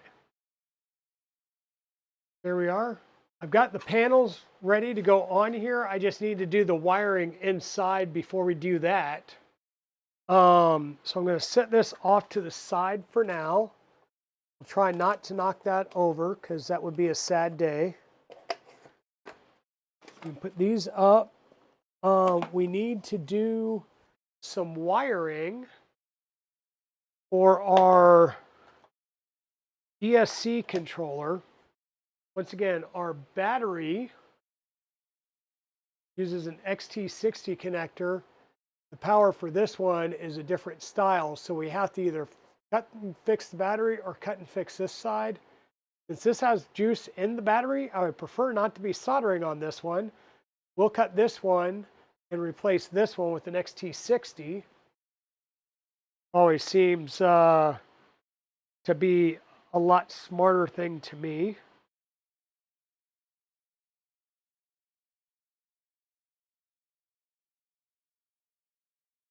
Where are we at here?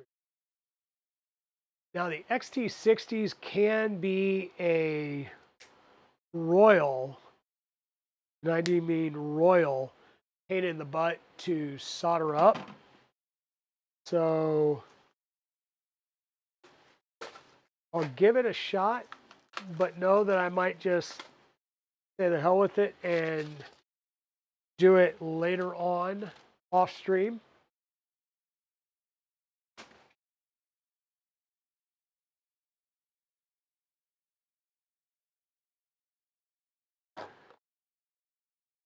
Good news is they gave us some color-coded heat shrink tubing and an XT60 connector in here. Sometimes you have to buy that XT60 connector, so just be aware. The other thing that we've got in here is some pads of 3M double stick tape. You can use that to secure your ESC to the bottom of your drag racer.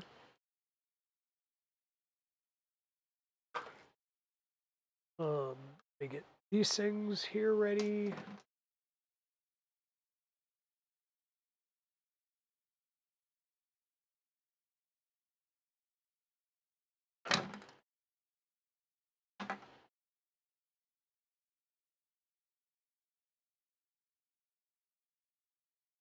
The XT60, we'll get our soldering stuff set up over here.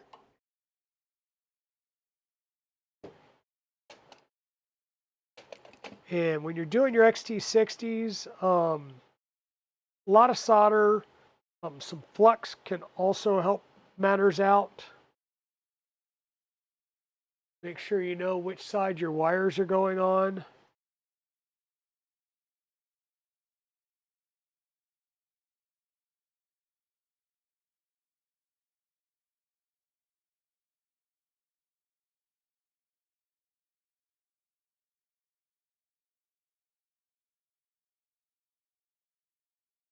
This, that, this is kind of in the way. I will tell you that these Devilware Prada feet that I got on the on our Creality here, they really do work at keeping some of the vibration down and not vibrating everything to Kingdom Come. So that's a good thing. Trying to move some things off so I can scoot this over some.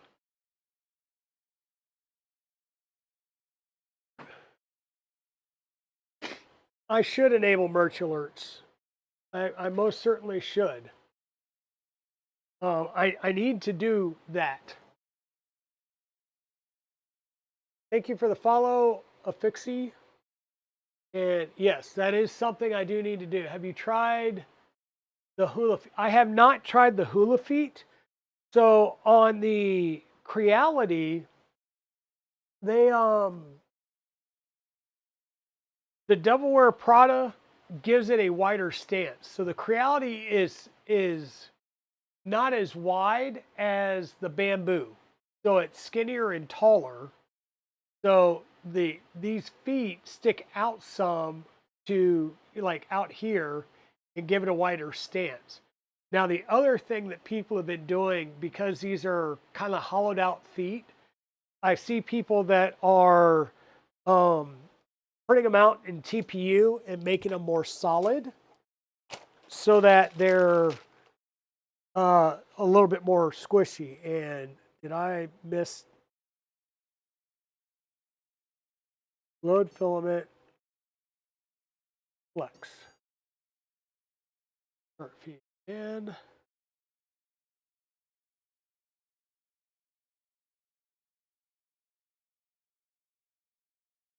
Sorry, folks, I need to get this started.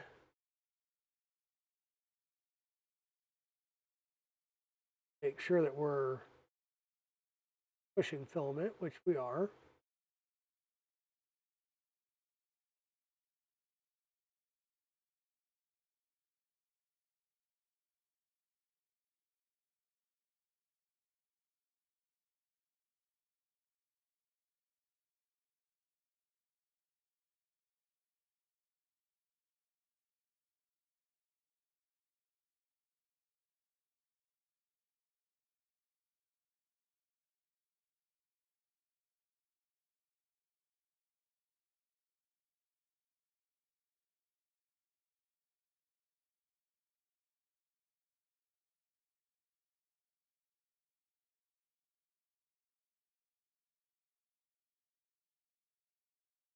We're going to try and get another set of tires done. This one's going to be printed in the 85A by Soriatech.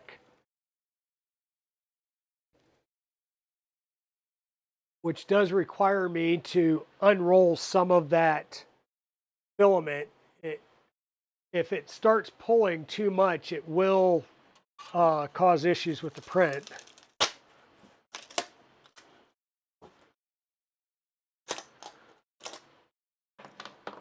Another set of uprights done. Sorry, I feel like I'm scatterbraining yet again. What did I do with? I don't know.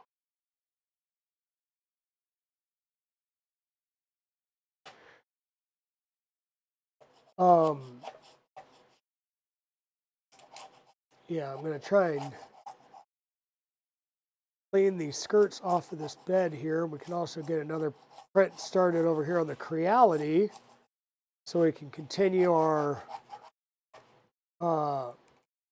let's build more and more drag racers and stuff.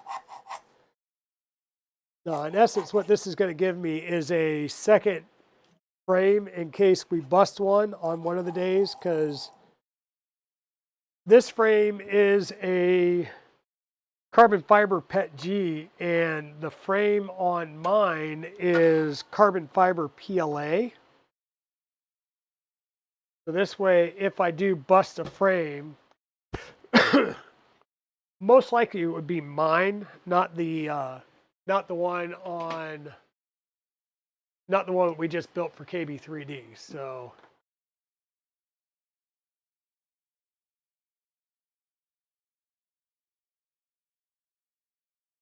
getting that warmed up.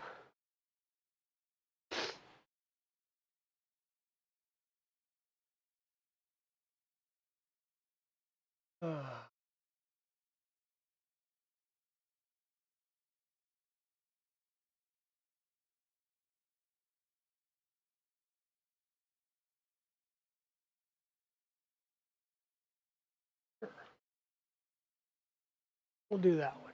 All right, so this is heating up. We're going to start doing this. I need my strippers so that we can strip us some wire.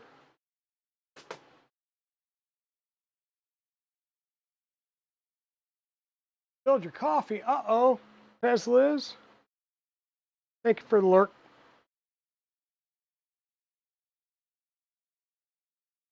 Thank you for the lurk. So you want to get, I'll say probably 3/16 of an inch of your wire stripped off. We're going to tin our wires, and we're going to tin the cups of the XT60 connector. And probably the easiest way to do it, because I don't have 15 billion hands, I'm going to loop this up into like a little goosenecky type thing. Tin the soldering iron, clean off any of the excess, start heating that wire up.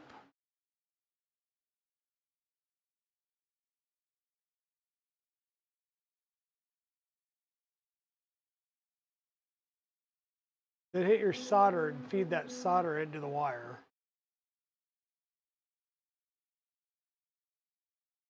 And honestly, I should be using a like a chisel point instead of this small tip soldering iron. The chisel point will get a lot more heat into the wire a lot quicker and a lot more consistently than this fine tip does. This fine tip works great for smaller wires. On these thicker wires, you'd be better off using a chisel point soldering tip.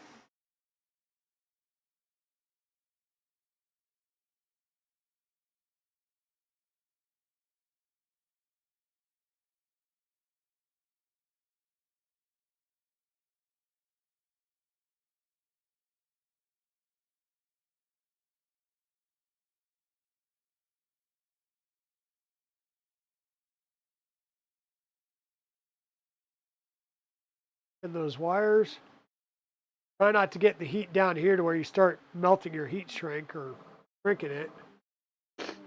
And then do any moving around that you need to make sure that you can get into this cup. You want to get the entire cup warmed up and pull a bunch of solder in here.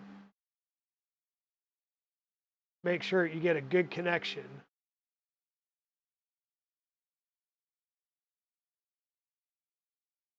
And this might be where using some flux would help, because you also don't want to melt the connector while trying to tin the wire cups here.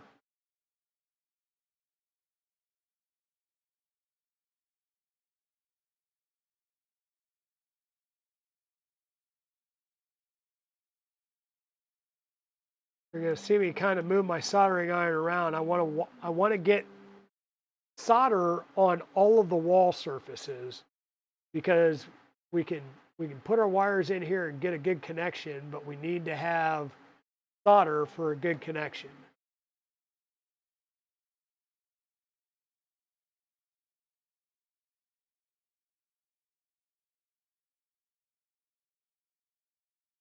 Take your time, make sure you're good and tinned, especially on these. And then triple check your polarity. You do these wrong and then plug these in, you're going to make things go pop. And the last thing you want to be doing is popping a LiPo battery at a show. What we got here? This is the positive side. Bring my positive wires in. I'm going to set them right down in the cup. I'm going to use my iron and try and heat everything up.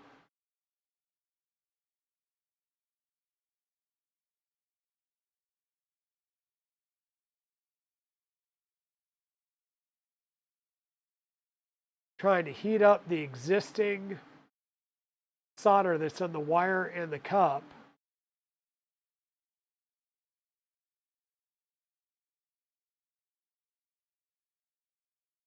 All right, I've got a good connection there. Now I'm going to come in and dump in some more heat and add some more solder to the joint.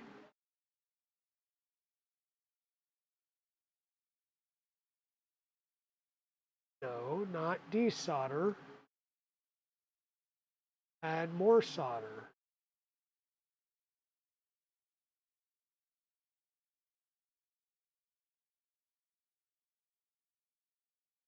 All right, that one's good.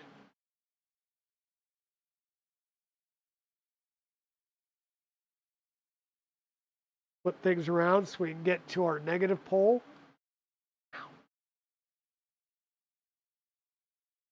Probably the better way to do it is to flip the connector around in the housing. So it'll be up for me.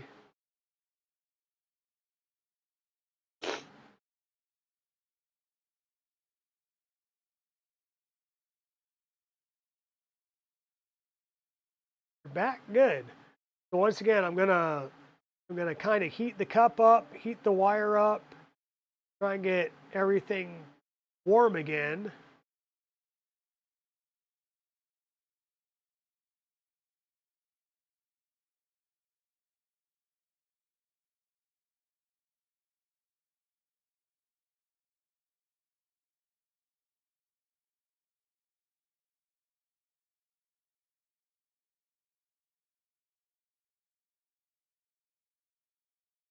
And I think I need to get some more solder pool.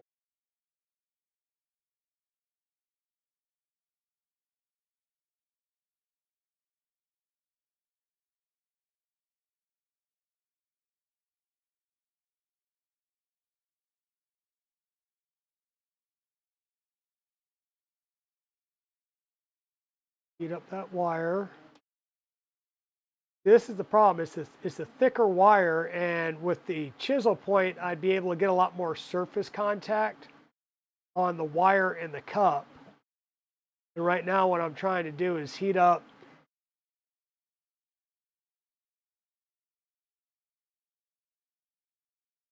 the wire in the cup with a smaller contact surface with this pointy soldering iron. So I think we're good. I'm going to take my heat shrink, get it down on there.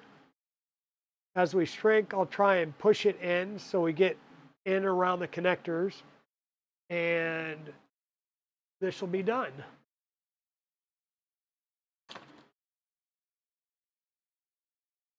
Common sense would probably say remove the heat from that and get that away so you don't burn yourself, because once again, Dragon knows himself. He will burn himself. I do it all the time.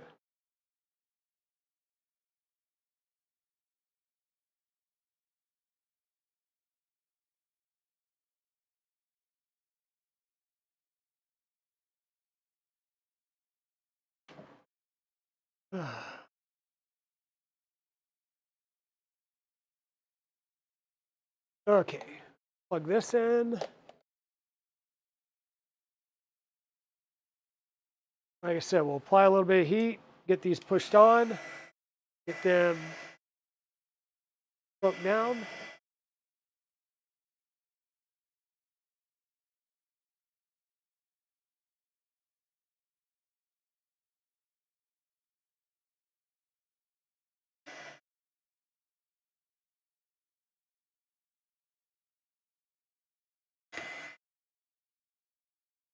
And there we go.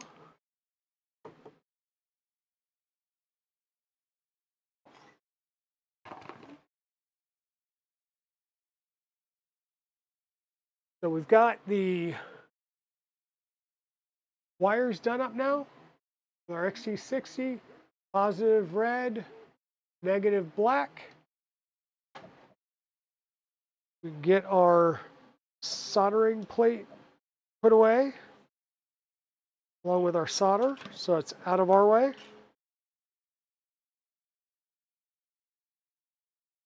And now we can come in and kind of put our electronics in here in a decent enough way. I say that, I can't even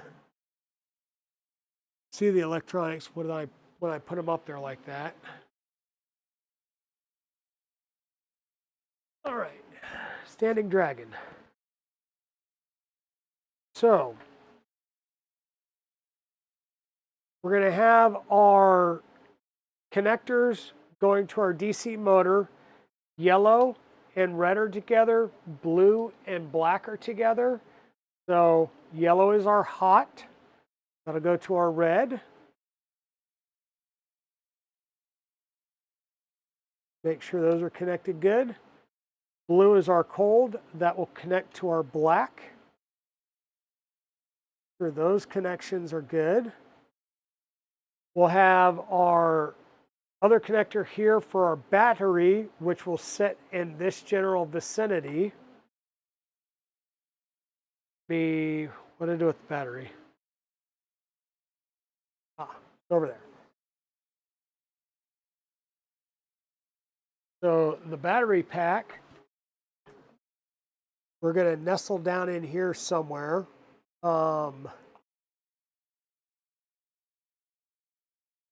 It just doesn't fit right there. So we could do something like put the battery right here, or we can hold the battery down here. If we do something like this, then that gives us plenty of room for our ESC to sit in here. We can mount our ESC like here. This is for our servos, so we don't actually need a huge servo wire. We'll have our on-off switch, which looks like that size will go on here. We can mount this along the side somewhere. We'll use this and this to do our charging, and then this plugs in to this for power going to our ESC. Now I have seen, they do show a fan mounted to the top of this for cooling. I don't know where they're sourcing or mounting that fan here for cooling. I just know it's on the graphics. I haven't come across the need for it because you're doing short licks, so to speak. So we'll put our VHB on the back of this, and we'll get our ESC mounted in there.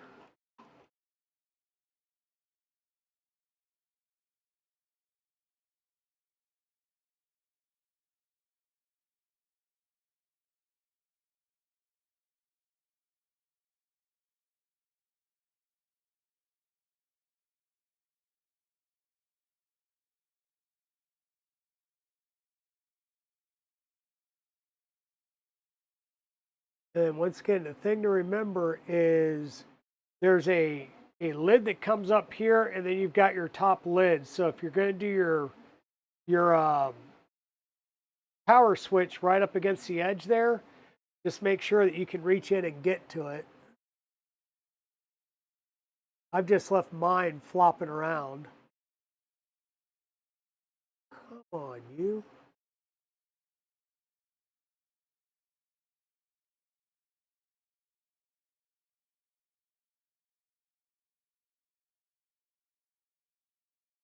Trying to get the backing off the adhesive. Once again, cut my fingernails today, so it's not as easy as it normally is. I have to get the utility knife to try and peel it back.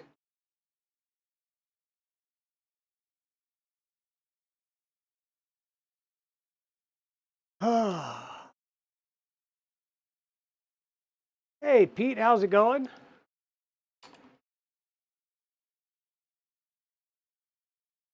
We're having fun. We got almost everything done up.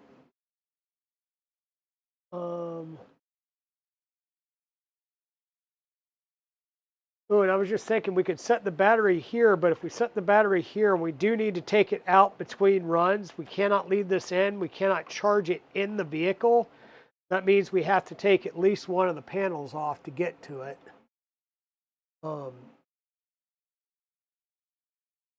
If you're bringing a Death Racer or a Dragster to Rocky Mountain or any of the other shows, you are required to charge them out of the vehicle, the batteries, and you have to do it in a LiPo bag, and that's just for safety reasons. So the other thing that we can do here is mount this right in the back here, which will be easy to get hold of. But once again, that's as far as we can go, keeping it flat. I would have to put it up on its side to go any further. Wait, what is that catching on? Oh, there's a lip there. So if that goes there, this isn't long enough to put this any other place. We can either mount this in the back here. Servos go all the way down. We keep our power switch back here, and we run our battery that way. That might be a good way to do it. Then mount this sideways.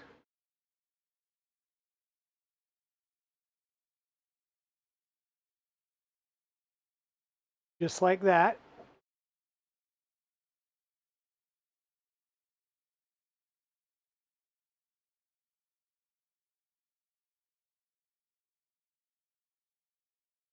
This will be our servo cable that'll come forward to our steering, which we have to do our linkage for. And this battery can go either direction. I kind of like the idea of it being like this, and then looping this back underneath the top lid.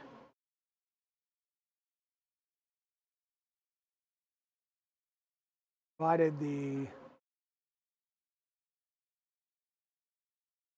uh-oh, did I get one of my, may have gotten one of my ends a little hot and it bent.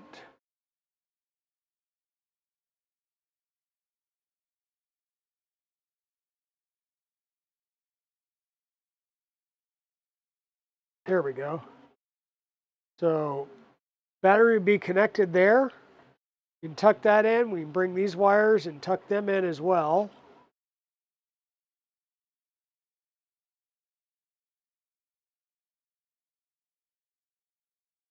Do like that, we'll have the top lid, the cockpit lid,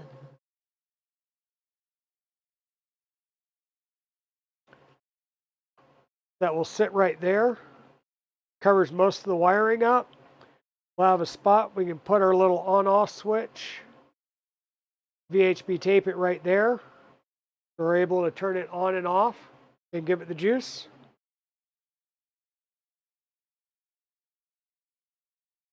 And there's some juice in there because I just got flashy lights, so that's good. So yeah, we'll VHB tape this right here. We still need to add our magnets. We can do that while we're hanging out. I figure we'll go till about 9 o'clock and then we will head on out for the evening. Get our VHB on this.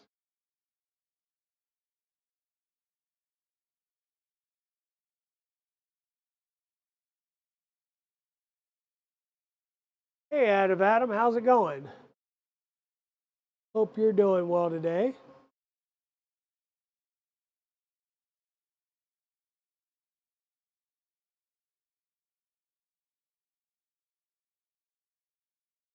Now that I'm sitting here securing the electronics down for KB3D's dragster, it makes me want to bring mine out and do that because mine's not secured down. Mine's just kind of sitting there, flopping around on the inside.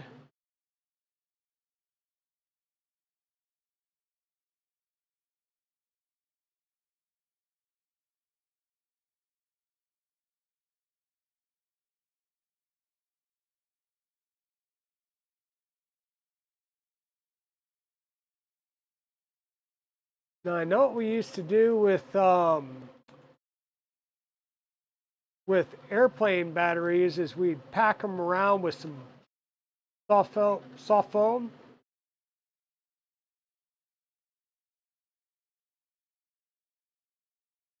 Come on, you little booger.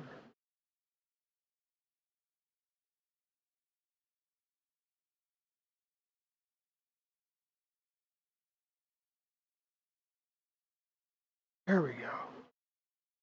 Goodness, that was a pain in the butt.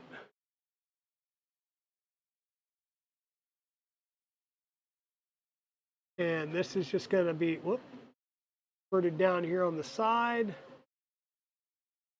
So the switch itself is above the edge. And we're just going to VHB tape that right to the side panel of the dragster.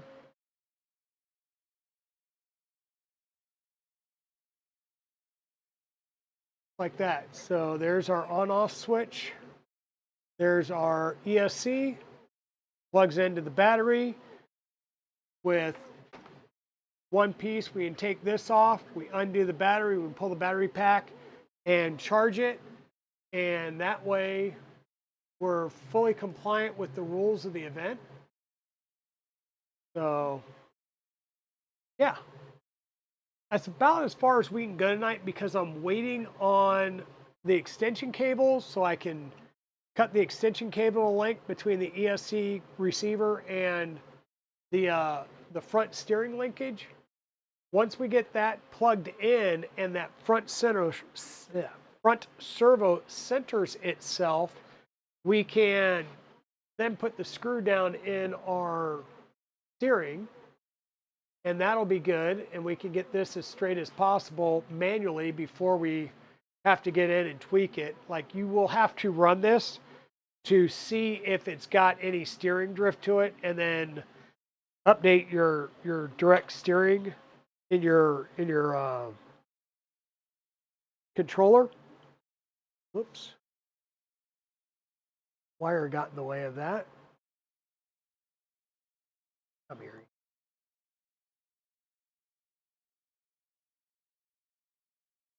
Like half on the body part, half on the wire itself. So let's get the wire out of the way, please. Wire, stay out of the way. Directly on the body panel, we'll hold that there. And basically what I'm trying to say, folks, is I think I'm coming to an end of the stream for tonight. Like I said, I'm completely building another chassis so that I have a spare chassis in case something happens. I am printing the front wheels for that chassis right now out of RMRRF TPU85A. The front tires on the KB3D Dragster is TPU95A. The rear tires are the RMRRF 85A. Finishing up your workday. Holy cow, Adam. I thought I worked crazy hours.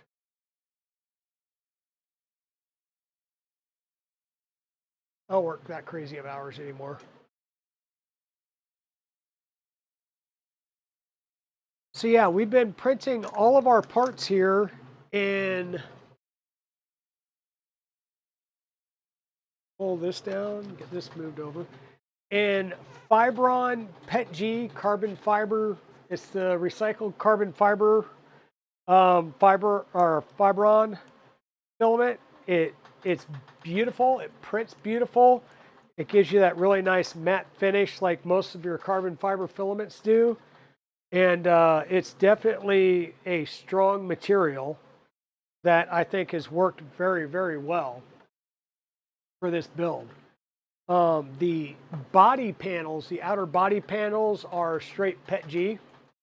And yeah, so far everything's worked nice. We've also got a West Coast, just about 6 p.m. Got you. The other thing, now that I think about it, is I did cut some additional pegs right before the stream. Let me get this stuff out of the way. That sticker there. That will go with the rest of the body panels. I'll put that there. I'll click over to this camera and probably have to adjust it because I knocked it all out of whack. Really? Bench side. Yeah, that one. Oh, I'm like, why is that not going the right way? Because I had the wrong camera select. Helps if you select the right camera. There we go. There's the Death Racer. This is Dragon's Death Racer. Like I said, I did cut like 6 more, whatever. I did cut 6 more pins because I know that Evil Diesel's going to need them for the KB3D dragster because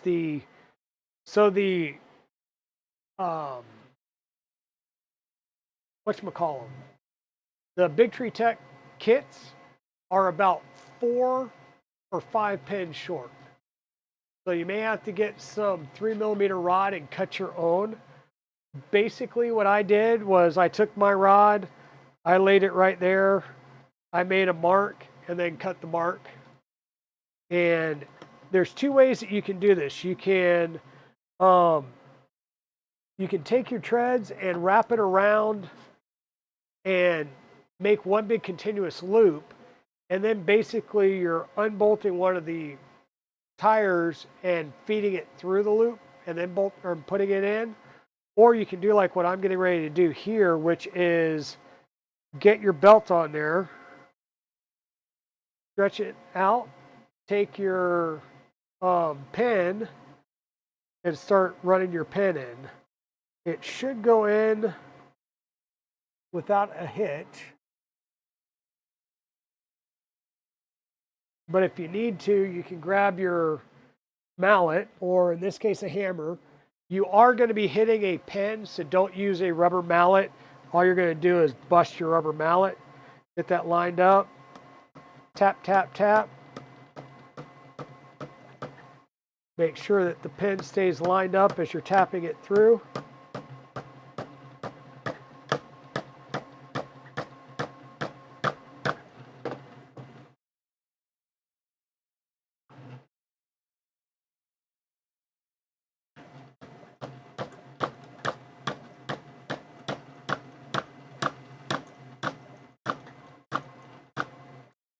Good gracious, come on now.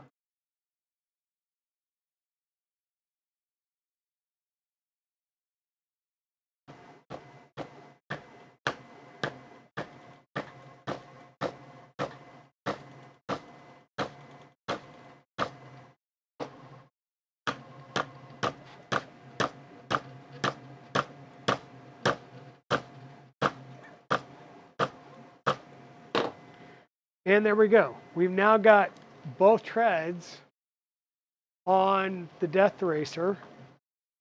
Now I am going to have to take this off for her front panel to fit on. It's a custom front panel.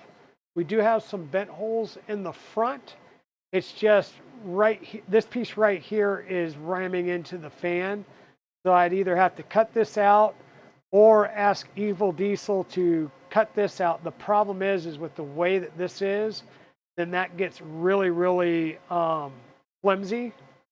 And so what I'm going to do is just remove the fan, and hopefully we don't burn up the motor, or we'll see if we can't find another place to mount a fan and get some cooling on here. I do have the bottom panel on just for giggles at the moment. I need to take it back off and put the battery and stuff like that on there. And the the screws that mount the front plate come up right through here. So another reason why I need to take the other pieces off.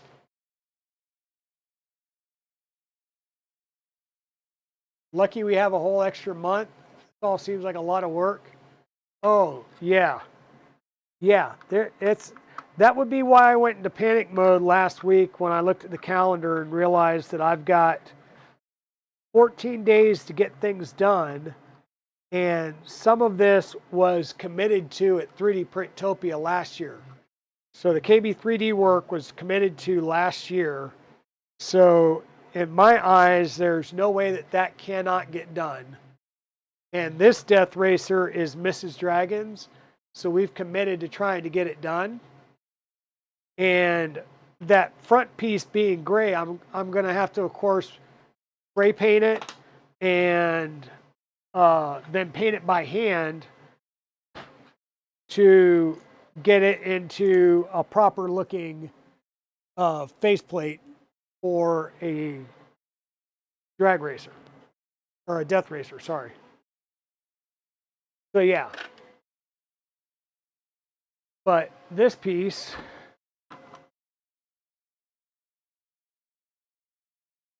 what do you, yeah. So this piece will mount on there like that and will be a dragonfly front end. The side panels, which I have not printed yet, are going to be, I want to make them in the design of a, like a wing of a dragonfly.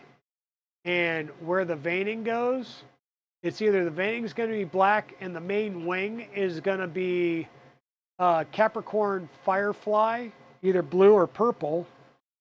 And the nice thing about that is if we can add a couple of light strips in here and backlight it, that stuff glows in the dark. And we can backlight that. So either the wings themselves will shimmer because of the fleck that's in it, or if we just do the veining in that and have opaque the rest of the way, it should give off a softer glow. We should be able to set up some lights in here relatively easily. I say that. It probably won't be. So yeah, I've got a few things that I need to print now. I'm going to start printing those. But yeah, it is a decent amount of work. And the real easy way to do it is say, I'm just going to make it one color. There's nothing wrong with that. You're making a death racer and you're making your death racer, right? Just like you're not making a Voron, you're making your Voron. Yeah, none of these are truly hard to do. It's just time consuming. And that's the one thing there, you know, you're putting it off, working on other things, you're putting it off, working on other things, and all of a sudden you go, how many days do I have left?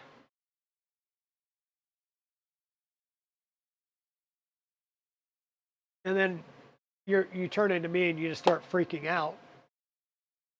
Is that?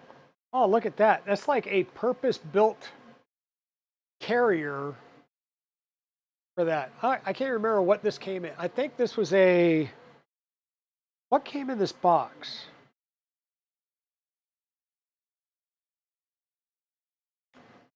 I want to say it was like a Bondtech thingy. I can't remember. That almost looks like it's made for a whole spare front chassis piece. All right.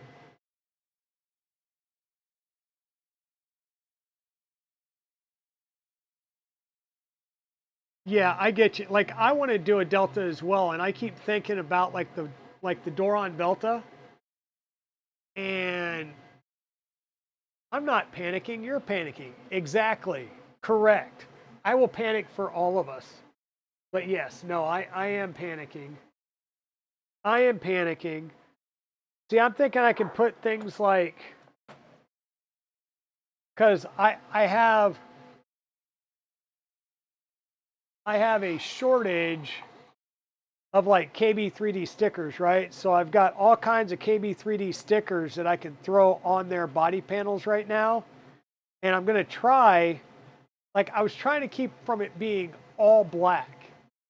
So I might do something like this. If I could get this and do the black outlining in a secondary color and do the color swaps, I might do that as a just dual color printed piece along the side. I keep trying to get my wife to do, was it like die cut vinyl on our cry cut and do like, you know, Chris Brinkman and script so I can put it on the driver, you know, right where the driver would be sitting. I think we also have a custom driver for their Death Racer, and it might be around the right size that we can pop it off the Death Racer and sit it on the Dragster. So that might be something cool. Do a full send with the Dragster with a KB3D driver on it. But yeah, that's where I'm at right now, folks. I'm to a stopping point where I physically need to finish up some prints to do a couple of things. And I also need to screw my head on straight, apparently. Learn English again. Oh yeah, so I need to basically sit down and figure out what is the bare minimum that I have to get done between now and show day. And then just start, you know, busting it out. I've got the printers, so that's not the problem. The problem is, you know, I may have to move some of the printers around so they're on different physical circuits, so I don't pop the circuit again. And then the other thing is, this whole thing comes off. I need to mount the spool holder on there, and we're gonna have, actually, it's probably gonna mount to the front. And we're going to do TPU, because I'm going to try and do a multicolor TPU print for the Death Racer treads. So, which I need to start working on that, getting that set up tonight. So that's all I've got. Let me see, it's what, Thursday? God, yeah, it's Thursday night. Let's see if Big Jano is up and running, because that's who we normally go to on Thursday nights, because he does that wonderful thing of marble racing. There he is. Von Deathheart. If I remember right, Jono was brain swapping his artillery as well. Is it an artillery or an A cubic? One of the two. I mean, they're pretty much very similar, but might be somebody to also chat with, compare notes with. But that's it for today, folks. Once again, Digital Dragon, 3D printing variety streamer here. We're going to head on over to Big Jano, check out the cool projects that he's also stressing over trying to get done for Rocky Mountain Rep Rat Fest. But for now, I'm signing off. You may see me tomorrow. I don't know. You will see me Saturday morning. Thanks, everybody. Have a great night. Bye now. If you're watching this later on YouTube, one, hopefully I'm a lot less stressed. Two, thank you for hanging out. If you like the content that you see, please hit the like and subscribe button down below. It really helps the channel out. When you do so, make sure to click that bell so you get notified of new content. Speaking of new content, YouTube's going to be suggesting another video right here. Thank you all. Have a great day.